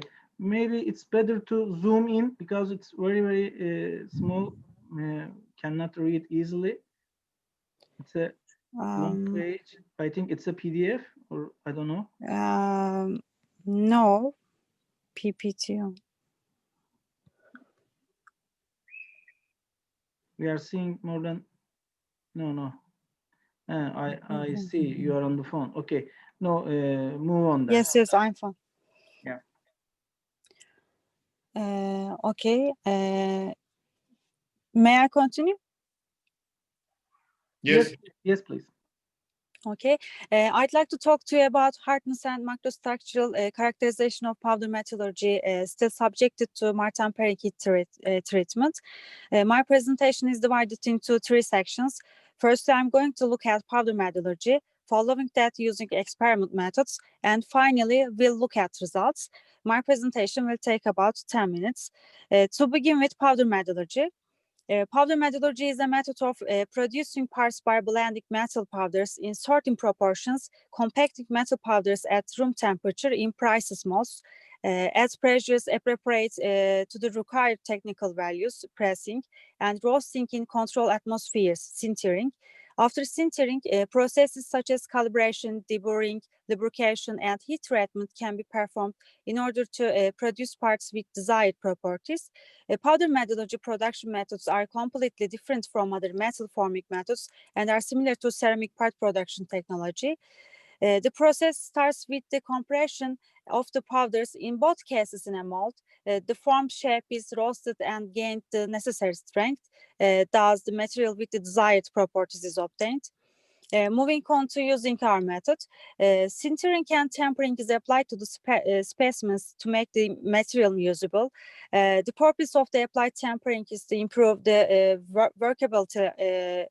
workability of the material, to reduce the internal stresses, to improve the mechanical properties, flexibility, strength, hardness, and toughness, to change the grain size, to increase the heat and corrosion resistance, to change the electrical and magnetic properties, to change the chemical composition. The aim of this study is to observe the transformation time of martensite structure into bainite by applying Martin-Perry heat treatment to high carbon steels produced by powder metallurgy method at different methods and temperatures, and to examine the hardness and microstructure properties of specimens produced. Now I would like to discuss our research. In this research, 1.5 weight natural graphite powders were added to pure iron powders to obtain plain high carbon steel powder metallurgy specimens. Prepared high carbon iron powder was pressed using Brand pressing device, 700 megapascals pressure, and cylindrical specimens with a size of 10 by 10 millimeters were produced. After the pressing process, sintering process was carried out using a proton furnace. The sintering process of the pressed specimens, keeping it in the homogeneous temperature zone at 1200 for 20 minutes for sintering. Specimens at room temperature were placed in the determined homogeneous temperature. The front and back of the tube are covered with graphic caps to allow to entry and exit of argon gas. Sintering process is done under special protective atmosphere or vacuum. In this research, pressing, sintering, Martin-Perry, grinding and polishing processes have been studied. Powder metallurgy was used to obtain different grain size specimens given its high performance. Sintered specimens were placed in the homogeneous temperature zone of the furnace. The specimens which were austenized at 950 degrees Celsius for 4 minutes were taken out of the furnace and held in the natural salt bed at 350 degrees Celsius and 400 degrees Celsius for 30, 60, 90, 180, and 360 seconds. And Martin-Parent heat treatment was applied. The specimens taken out of the salt bed were canned for rapid cooling. After the heat treatment, the surfaces of the specimens were sanding using different grid size sandpapers. After the sanding processes, the specimens were polished. So let's move on the results. In the microstructural analysis, cementite lamellae in the microstructure of the sintered specimens clearly seen. If you look at this figure and left figure, you will the cemented area. The area left red color in the figure shows the perlite structure, and it is a phase composed of the combination of perlite, cementite, and ferrite phases. As you know, while ferrite is a very soft phase and cementite is a very hard phase, carbon atoms, which is dissolved in austenite cannot find time for diffusion and cannot be separated from the structure when rapid cooling is performed. As a result, austenite transforms from a face-centered cubic structure to a volume-centered tetragonal structure that is super saturated with carbon. This structure is called martensite. As you can see, right figure shows the microstructure of the Kench specimen, and this structure is called martensite. The needle-shaped grains indicate the martensite phase, while the white areas indicate residual retained austenite. For specimens held in salt bed for 60 seconds, the cooling time is longer than those with 30 seconds. It is thought that the ferrite and cementite phases formed martensitic structure in the specimens held in a salt bed with a temperature of the 350 degrees Celsius for 60 seconds.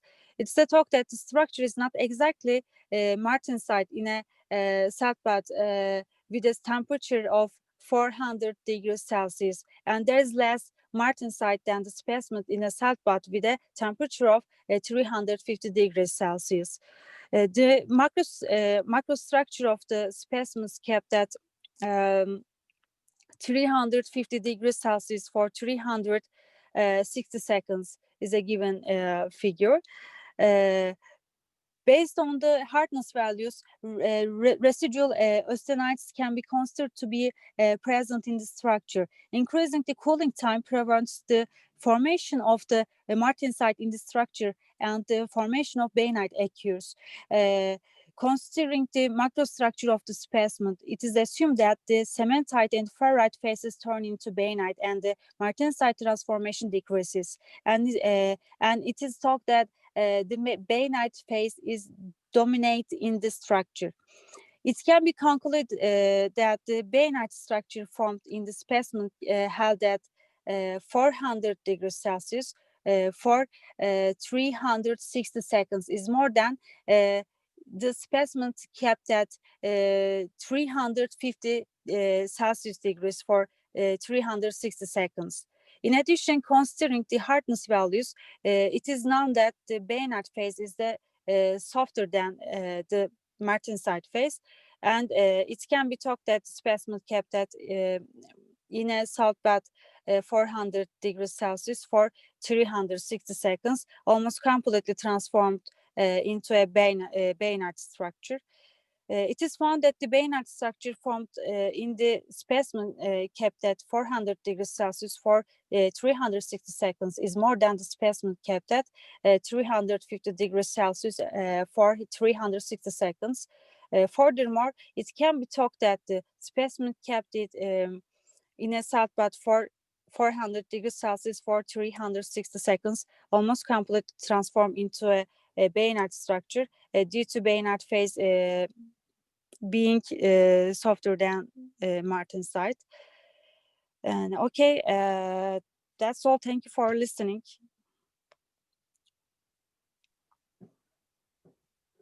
Yes, thank you very much, Jada, for your presentation.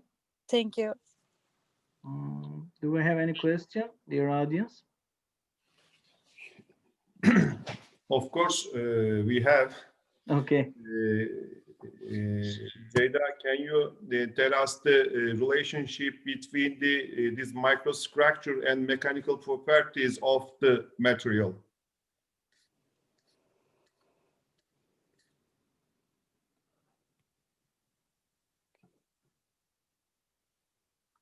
Jada? Jada, can you hear us? Okay, okay.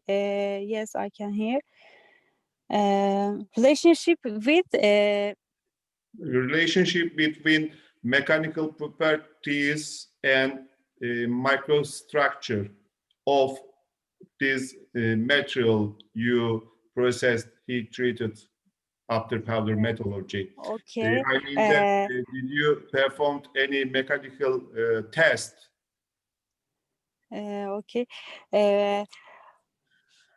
I don't know English. Your English perfect and It's your explanations. Yes. Yatak malzemesi in English.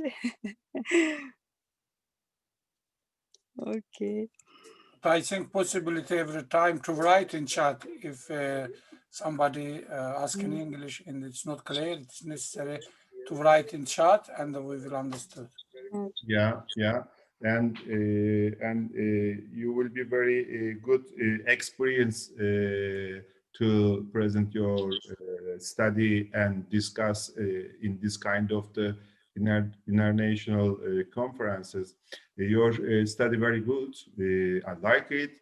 When we look at the metallurgical and materials engineering side, we have to connect this relation between each other.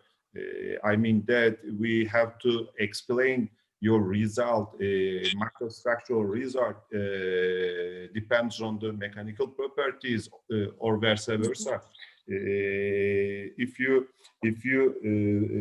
prepare something, you can explain later because now the time is very restricted, dear chair.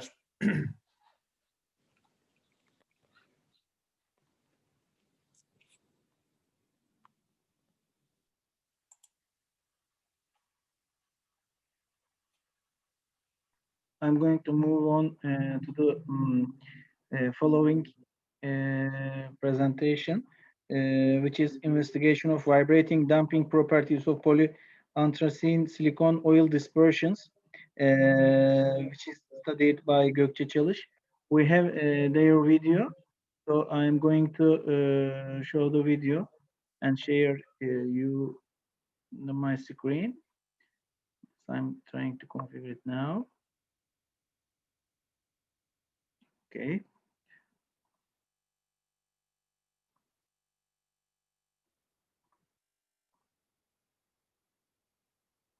Hello, everybody. Welcome to this afternoon meeting.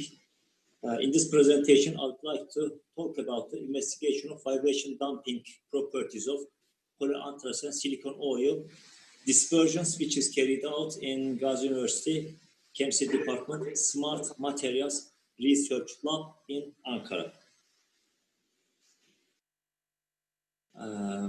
What is electrorheology then? It is the science deals with the flow behavior of liquids under externally applied electric field. When there is no electric field, fluids behave like a Newtonian fluid, but when electric field is applied, it shows non-Newtonian flow behaviors in an insulating medium. Here is a simulation how dispersed smart particles form columns and chain-like fibers under applied field. This is the system we use for electrorheological measurements, this rheometer. Thus, every work, and these units control temperatures, and this supplies the electric field. This is the polymer we did synthesize and dispersed in silicon oil to prepare dispersions. And the objective was to find out whether polyanthracene can show high electrological activity than the readily synthesized polyanthracene quinone radical, which was in hollow sphere and 5 dielectric constant, and under 3 kV it showed 200 Pascal, and polyanthracene was not reported yet. So first of all, we have synthesized polyanthracene from the monomer and proved the structure of the polymer by FTIR spectroscopy.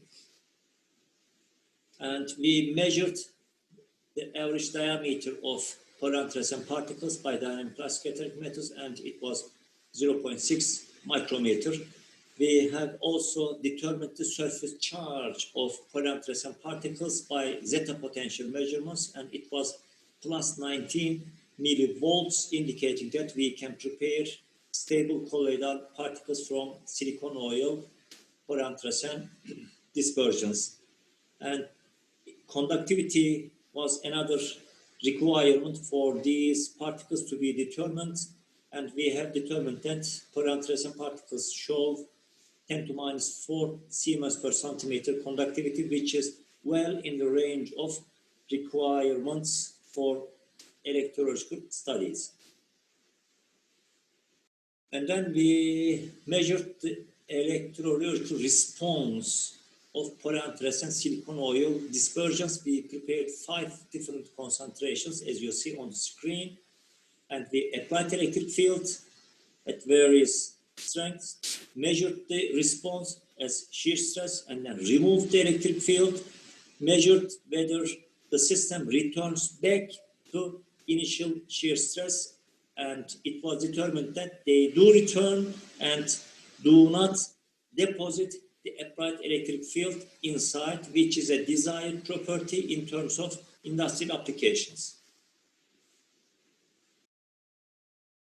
Okay, and from the previous measurement, we decided to work for the rest of the study with 20% dispersions, and we measured the change in viscosity with shear rate, and we observed that viscosity of the system increases with increasing electric field strength and decreases with shear rate, and shows shear thinning non-Newtonian smart behavior. And under shear, we have measured the change in shear stress by applying various electric field strengths, and we get the curves, and we tested which model these flow behaviors obey, and we found out that it obeys not the Bingham but the CCJ model.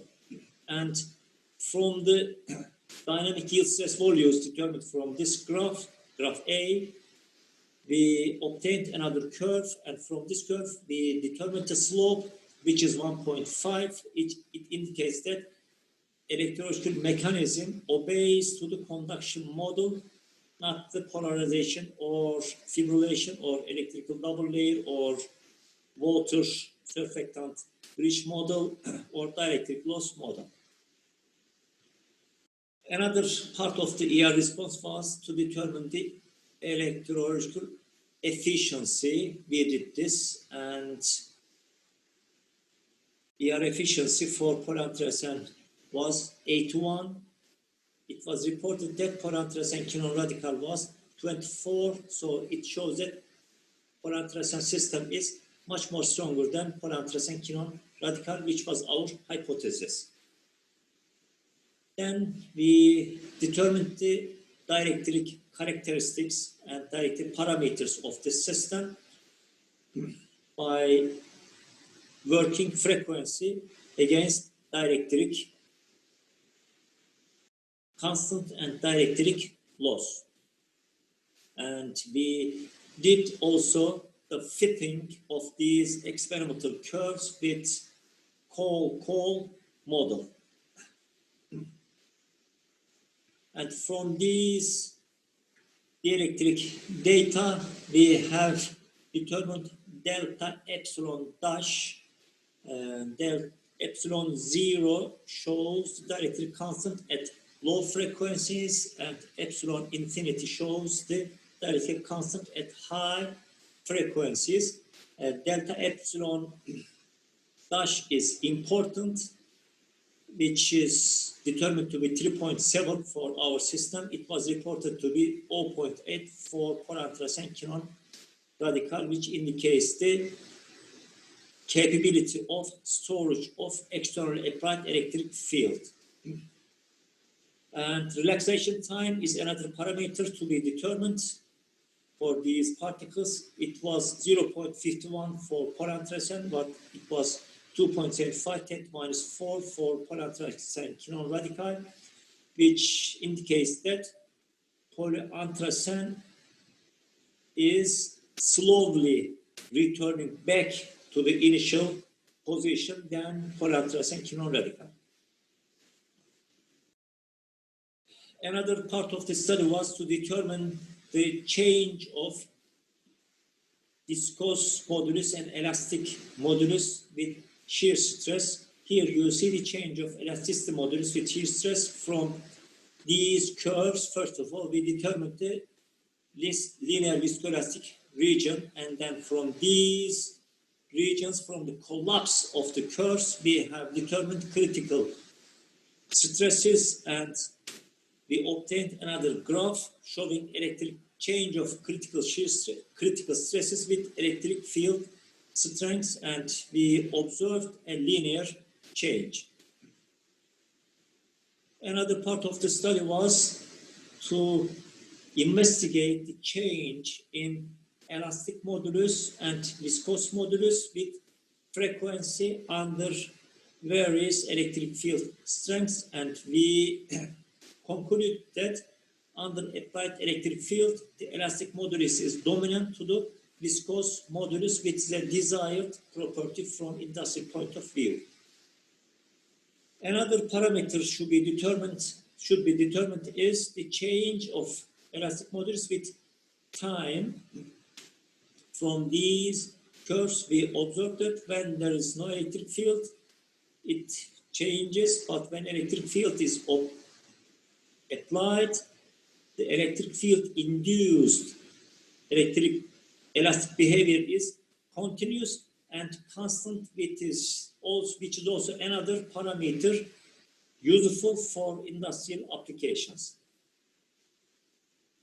And finally, we have determined the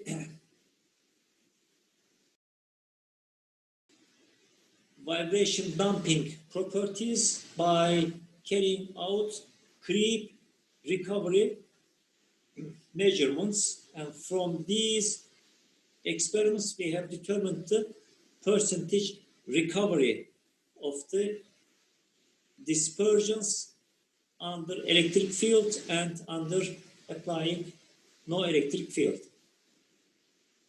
In conclusion, we have concluded that we can use these particles in vibration damping applications, such as one shown in this figure for washing machine. You see that when there is no electric field, washing machine vibrates so much, but when electric field is applied to the AR system, it diminishes most of the vibrations. So to the best of our knowledge, the vibration damping properties of both polyanthracene radical and polyanthracene have not been reported yet, and the experimental results in this study shows that polyanthracene siliconoid dispersion system can be more promising material for industrial vibration damping applications.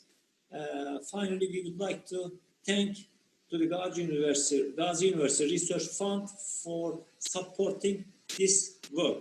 I'd like to thank you for your participation and for your attention.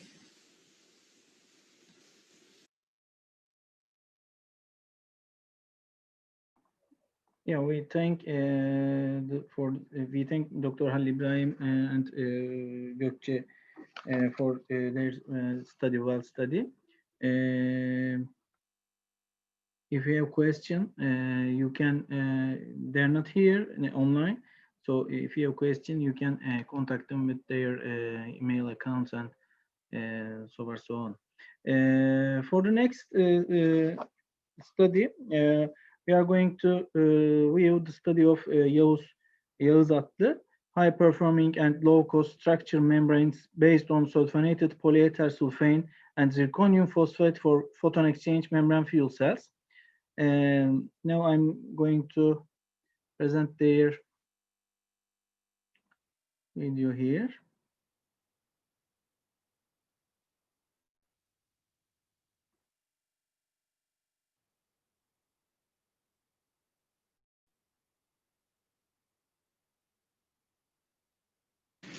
Good evening, this is Yağız Atlı from Gazi University. Today I will talk about high-performing and low-cost structured membranes based on sulfonated polyether sulfone and zirconium phosphate for proton exchange membrane fuel cell studies. First of all, I want to talk about fuel cells. They are a type of electrochemical cells. And they generate electricity by reduction and oxidation reactions within the cell.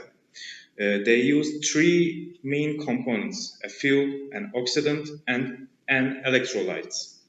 And the fuel cells are thermodynamically open systems. It uses hydrogen as a fuel, oxygen as an oxidant, and a proton exchange membrane as an electrolyte, and emit only water as waste. And now, how can fuel cell works? Fuel, which is hydrogen, is first transported to the anode of the cell, and anode reaction occurs. At anode side, hydrogen splits the fuel into proton and electron, as you can see the right side. Protons pass through the electrolyte to cathode side, and electrons cannot pass through the electrolyte and must travel through an external circuit which creates a usable electric current.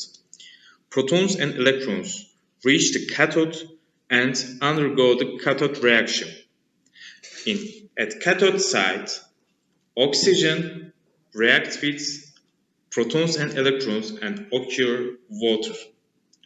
Total reactions: hydrogen reacts with oxygen and produce water. This is the only waste for fuel cell. These are advantages and disadvantages of fuel cells. And the advantage: efficiency of energy productions, different fuel alternatives, low emission and eco-friendly, ease of operation and reliable systems. And disadvantages: transport of pure hydrogen and storage costs, necessary to use pure fuel, and lifetime is not known exactly. And what are the usage areas of fuel cells? Firstly, in 1960, fuel cell used in Apollo spacecraft. And after that, Siemens has installed a 250 kilowatt gas turbine fuel cell cogenerated system in California to meet the electricity and heat needs of 200 residents. And Honda produced FCX Clarity model vehicles in 2006, and Toyota produced Mirai model vehicles in 2015. US Air Force NASA used fuel cell-powered X-37B orbital rockets. In various household appliances, mobile phones and tablets, you can use fuel cells. Fuel cells are generally classified into electrolyte types. As you can see, fuel cell types and some of the properties in this table. PEM fuel cell stands out with its high power density and high efficiency. For this reason, PEM is the fuel cell that researchers have been working on recently. And as you can see in the table, PEM fuel cell's primary application is automobile and stationary power. And polymer membrane is used as electrolytes, and its operating temperature range 50 and 100 Celsius degree. The main cell component is carbon-based. The main components of proton exchange membrane fuel cells consist 4 parts, which are electrode, gas diffusion layer, anode-cathode catalyzed, and electrolytes. In electrode is a catalyzed layer. Electrochemical reactions take this place. Gas diffusion layer, it is located between the catalyzed layer and the bipolar plate. Thanks to its porous structure, it prevents the oxidizer and fuel from mixing. On anode and cathode catalytes, noble metals such as platinum are generally preferred. It provides the oxidation and reductions of hydrogen respectively. On electrolyte sides, it consists of polymers with a structure that allows the transport of hydrogen ions with high conductivity. Hence, their names is the proton exchange membrane. Membrane is a solid electrolyte. Proton exchange membrane plays a critical role in the system, like electrolyte, by transmitting protons and creating a barrier that prevents the permeability of fuel's oxidants. For these reasons, these membranes are called the heart of fuel cells. Nafion is widely used in commercially PEMs due to its electrochemical stability and high mechanical strength. However, it has problems such as loss of performance and dehydration at high temperatures, high crossover, and high costs. Properties sought in proton exchange membranes: mechanical, thermal, and chemical stability, low swelling and high water uptake capacities, low fuel permeability, low cost, high proton conductivity, and non-toxic. In this study, it's aimed to develop a cheap, low fuel permeability and high proton conductivity membrane that will be an alternative to commercially used Nafion membrane. For this purpose, zirconium phosphide doped sulfonated polyether sulfone membrane with various ratio were synthesis and their characterization studies were carried out. Zirconium phosphate has the ability to increase the proton conductivity as a result of high proton mobility on surface of zirconium phosphate particles, and it also has good water uptake capabilities. Among the potential alternatives, sulfonated polyether sulfones have attracted considerable attention because of their advantage of low cost, easy preparation, controllable composition, good mechanical strength, and high chemical and thermal stabilities. Zirconium phosphate dopes composite membranes were prepared with solution casting methods. Synthesized membranes were characterized by water uptake, hydrations, FTIR, DMA, oxidative stability, and electroimpedance studies. Finally, fuel cell performance tests were carried out with these synthesis membranes.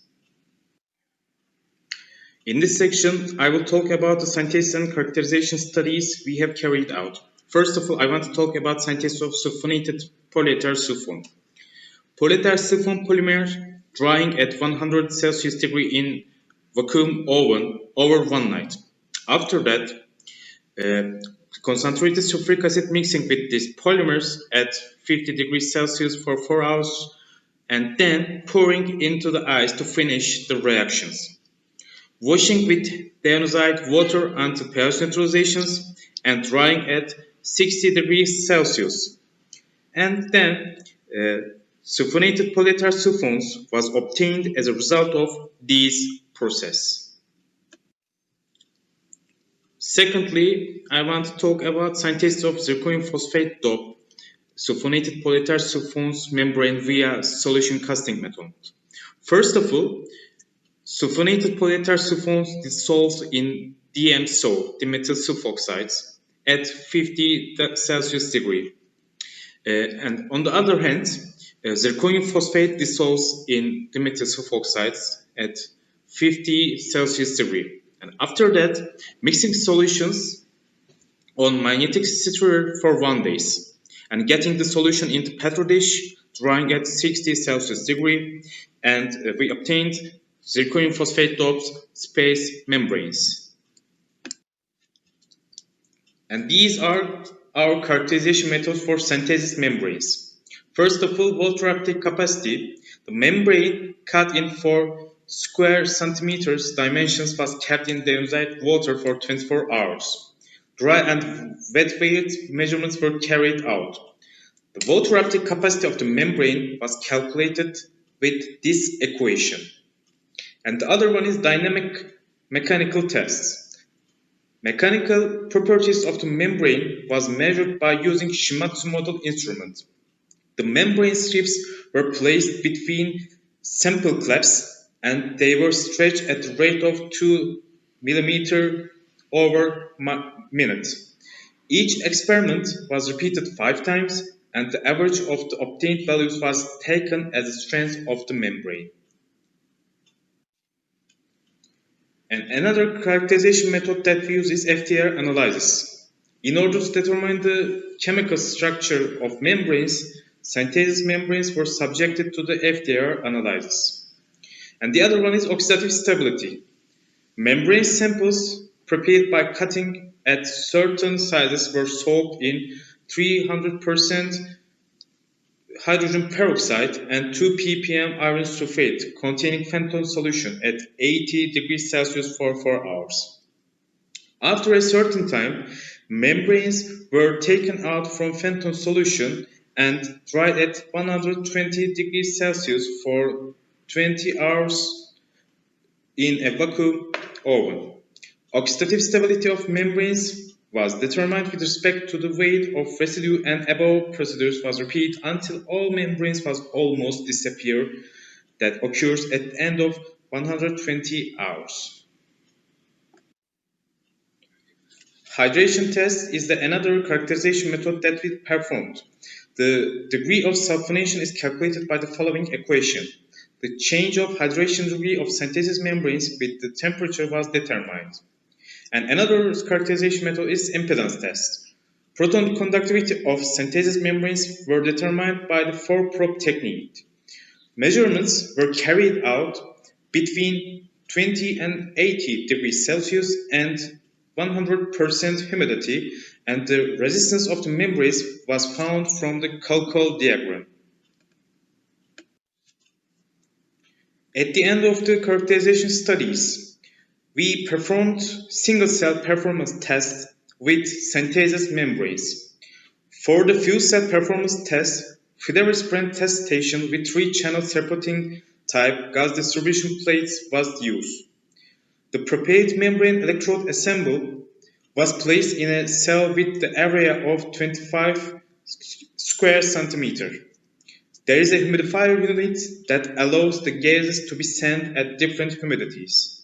During the measurements, while the stoichiometric ratios of hydrogen and dry air was fed, the fuel cell operating temperature was adjusted to 80 Celsius degree.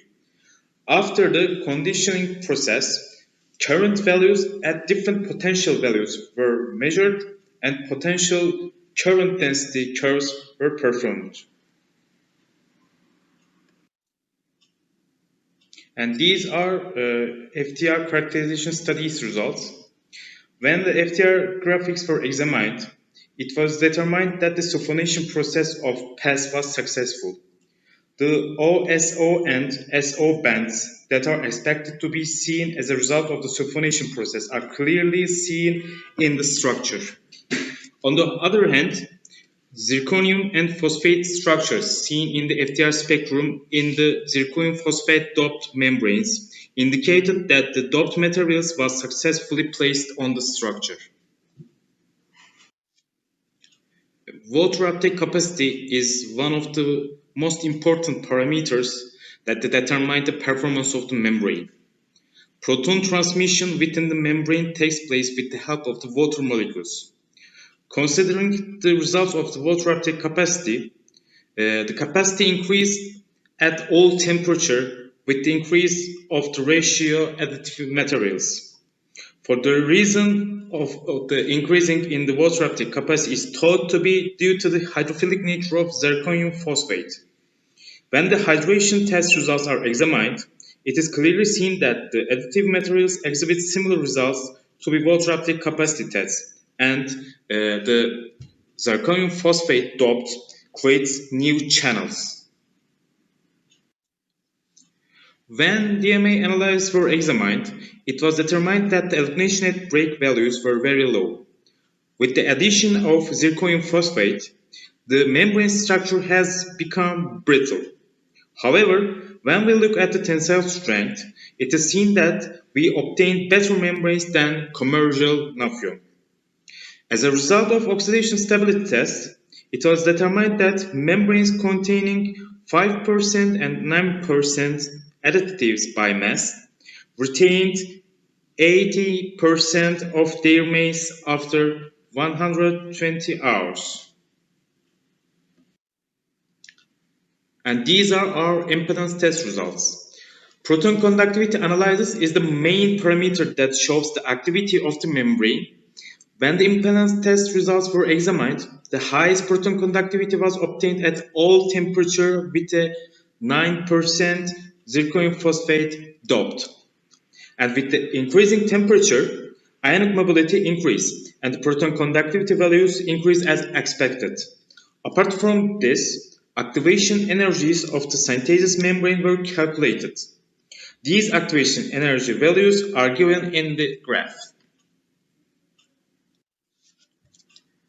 And finally, we performed performance tests, and the performance tests were carried with all synthesis membranes, and the results are given in the graphs. Performance test shows parallel results with proton conductivity. The fuel cell performance of 9% zirconium phosphate doped membrane exhibits a maximum power density and current density, which is the higher than the pristine sulfonated polyether sulfones membrane. And these are the conclusion of our works. In this study, novel zirconium phosphate doped sulfonated polyether sulfone membranes were developed. Zirconium phosphate can be effectively added into the membrane structure, and membrane synthesis with superior properties can be realized. Thanks to the hydrophilic character of the zirconium phosphate, the mechanisms of proton migration was controlled by the hopping mechanisms. Hydrogen bond is formed by inorganic additives. As a result of the transport increase, the fuel cell performance of the synthesis membranes enhanced. And we realized that zirconium phosphate addition plays an important role in enhancing the oxidative and hydrolytic stability of membranes. 9% zirconium phosphate doped membrane exhibit a proton conductivity of 90 millisiemens per centimeter at 80 degrees Celsius, which is almost 40% higher than Nafion membrane used here as benchmark. The fuel cell performance of 9% zirconium phosphate doped membrane exhibits a maximum power density of 680 milliwatt per square centimeter at 80 Celsius, which is higher than of pristine sulfonated polyether sulfone membranes. Considering these results, it has been determined that it's a candidate to be an alternative to Nafion for fuel cell by improving its mechanical properties. These are the references that we use.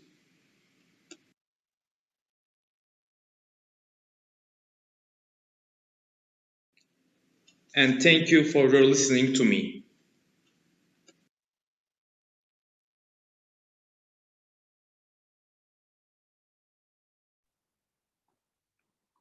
Yeah, again, thank you for this presentation to Dr. Yavuz Yozatlı.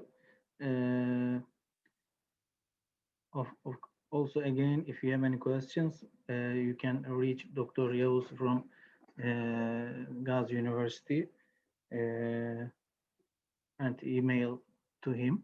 The next presentation is Aygün Çalı. Next presenter is Aygün Çalı. The presentation title is Hydroboric Acid Doped Sulfonated Polyether Ether Ketone Proton Exchange Membrane Development for Fuel Cell Applications.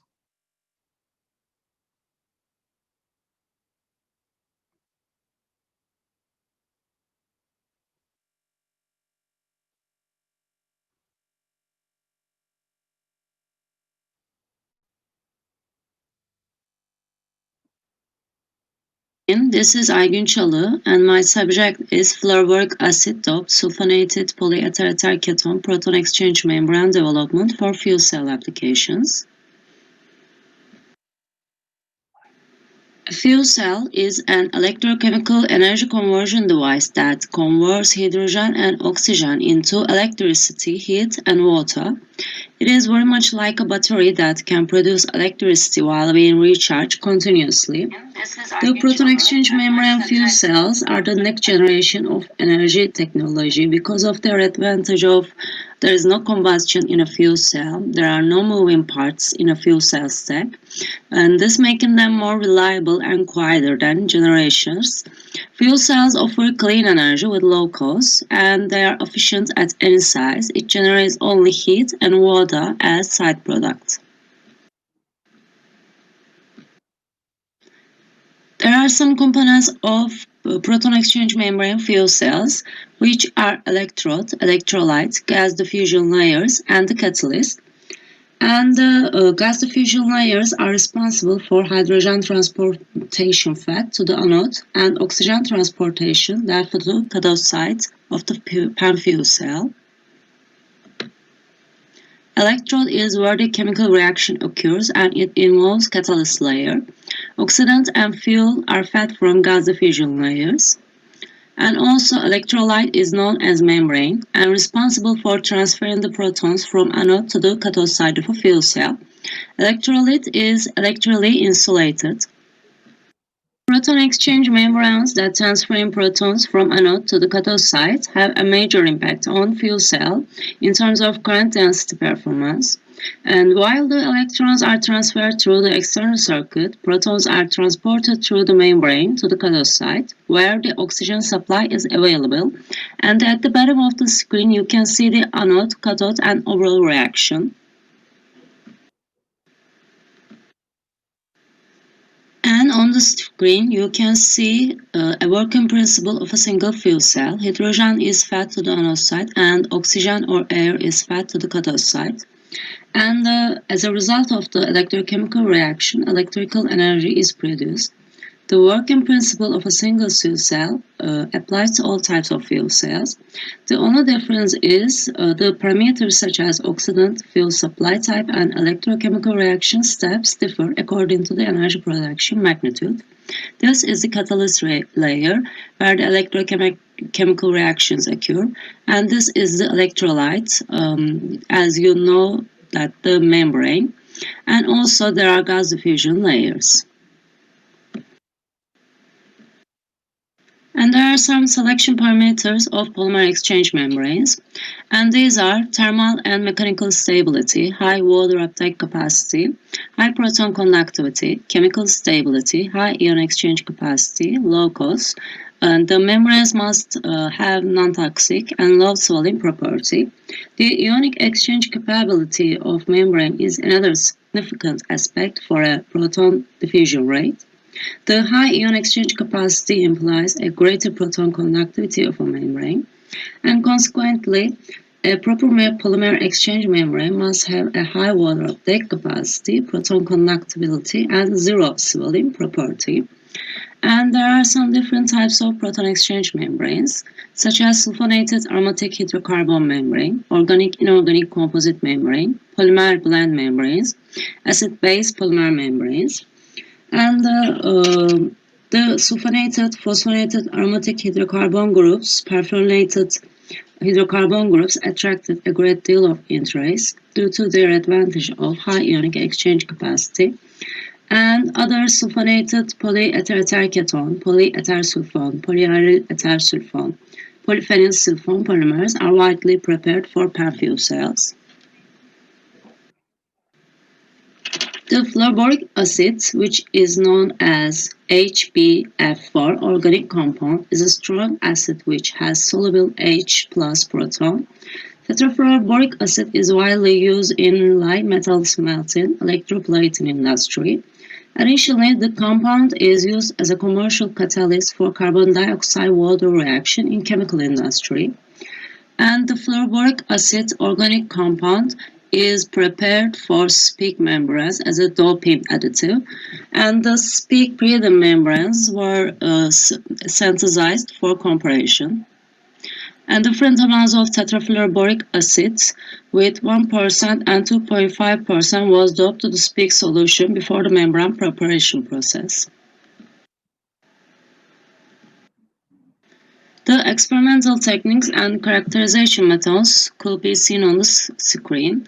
The proton conductivity was conducted between 25 and 80 degrees at 100% humidity, and the water uptake, water swelling, and proton conductivity calculations could be seen on the screen. Sulfonated polyetherterketon was sulfonated at 65 degrees for 5 hours with sulfuric acid, and the membrane synthesis method is sol-gel method, and fluoroboric acid is doped to the sulfonated polyetherterketon with different amounts such as 1% and 2.5%, and the characterization methods such as impedance analysis, ion exchange capacity, water uptake capacity, and swelling property were conducted. Ion exchange capacity, water uptake, and swelling results. The high water uptake capacity of a polymer makes the proton transfer more efficient and consequently increases the ionic diffusion rate. And this phenomenon indicates the fact that water uptake capacity is directly proportional to the membrane proton conductivity. However, increase in water uptake might negatively affect the membrane thickness as well as swelling.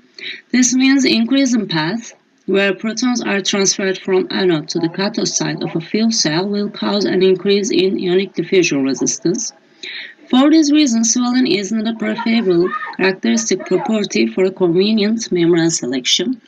And on the table, you can see the ion exchange capacity, water uptake, and swelling results of the synthesized membranes. The water uptake of speak membrane was obtained at 64%, and speak 1 tetrafluoroboric acid and speak 2.5 tetrafluoroboric acid membranes have 145 and 80% water uptake values. The results show that 1 and 2.5% TFBA doping in speak polymer improved the water retention capacity from 64 to 145 and 8% respectively. The water uptake results confirm the fact that strong bonds of F atoms with H atoms indicate greater donors compared to boric acid molecule bonding, and thus this phenomenon provides an easier introduction between protons and water molecules. Consequently, water uptake of the polymer increases with tetrafluoroboric acid doping. And a swelling ratio of the speak membrane was found as 35%, while 1% HbF4 addition increased in the membrane swelling to 66%. The high water uptake could increase the membrane swelling. The swelling ratio of speak 2.5 membrane is almost the same as speak membrane. However, 2.5 weight-added HbF4 speak membrane indicates that since swelling ratio of speak membrane almost equal to that of membranes of 2.5 of HbF4 acid, water uptake of a membrane can be changed without changing the swelling ratio. Finally, swelling ratio results confirm the water uptake results of the samples. And the speak membrane has an ion exchange capacity of 0.057 meg, per gram, while SPEAK1 and SPEAK 2.5 membranes have 0.338 mg per gram and 0.703 mg per gram respectively. The results prove that HbF4, which is tetrafluoroboric acid addition, increased the ion exchange capacity of pure SPEAK membrane. And this is the electrochemical impedance analysis results. The combination of Slatron model 4 probes, which have working and reference probes measurement cells, were conducted. The analysis was conducted within the range of 106 hours to 10 hours between 20 degrees and 80 degrees and 100 humidity conditions. The proton conductivity results of SPEAK, SPEAK1, and SPEAK 2.5 tetrafluoroboric acid dope membranes could be seen on the screen.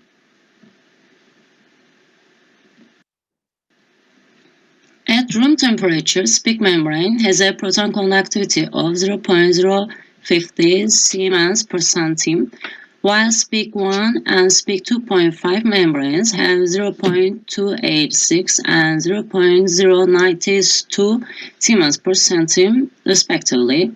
The proton conductivity of SPEAK membrane increases with increase in temperature until 40 degrees, and then finally drops to a result of 0.021 Siemens per centime at 80 degrees. The same phenomenon has been observed with the use of tetrafluoroboric acid doped SPEAK membranes. At 80 degrees, proton conductivity of SPEAK1 and SPEAK 2.5 membranes drops to a 0.159 Siemens per centime and 0.138 Siemens per centime respectively. Even though SPEAK 2.5 HbF4 membrane has higher ion exchange capacity than SPEAK 1 HbF4 membrane, it has lower proton conductivity at all temperatures because SPEAK 1 membrane has much higher water uptake capacity than SPEAK 2.5 membrane. And this result proves the fact that the importance of water uptake capacity of a membrane in terms of proton conductivity. Tetrafluoroboric acid addition successfully improved the proton conductivity of SPEAK membrane. Also, ion exchange capacity and water uptake results verify the proton conductivity results.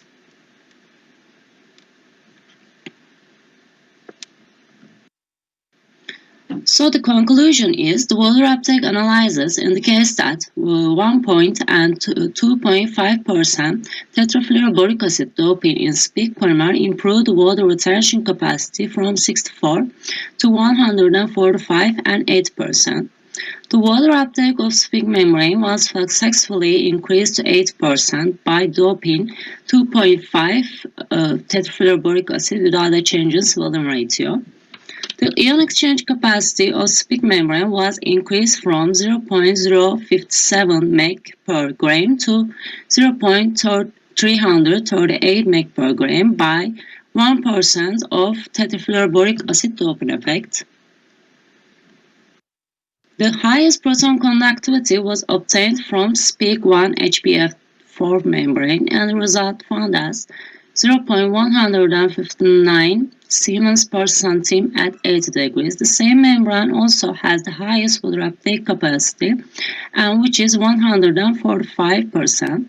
This investigation is the first study in the literature about tetrafluoroboric acid usage in PEM fuel cell operations, because this study brings light to understand the TFPA impact on polymer exchange membranes for PEM fuel cell performance. And these are the references. Thank you for listening. Good evening, this is Aygün Çalı, and my subject is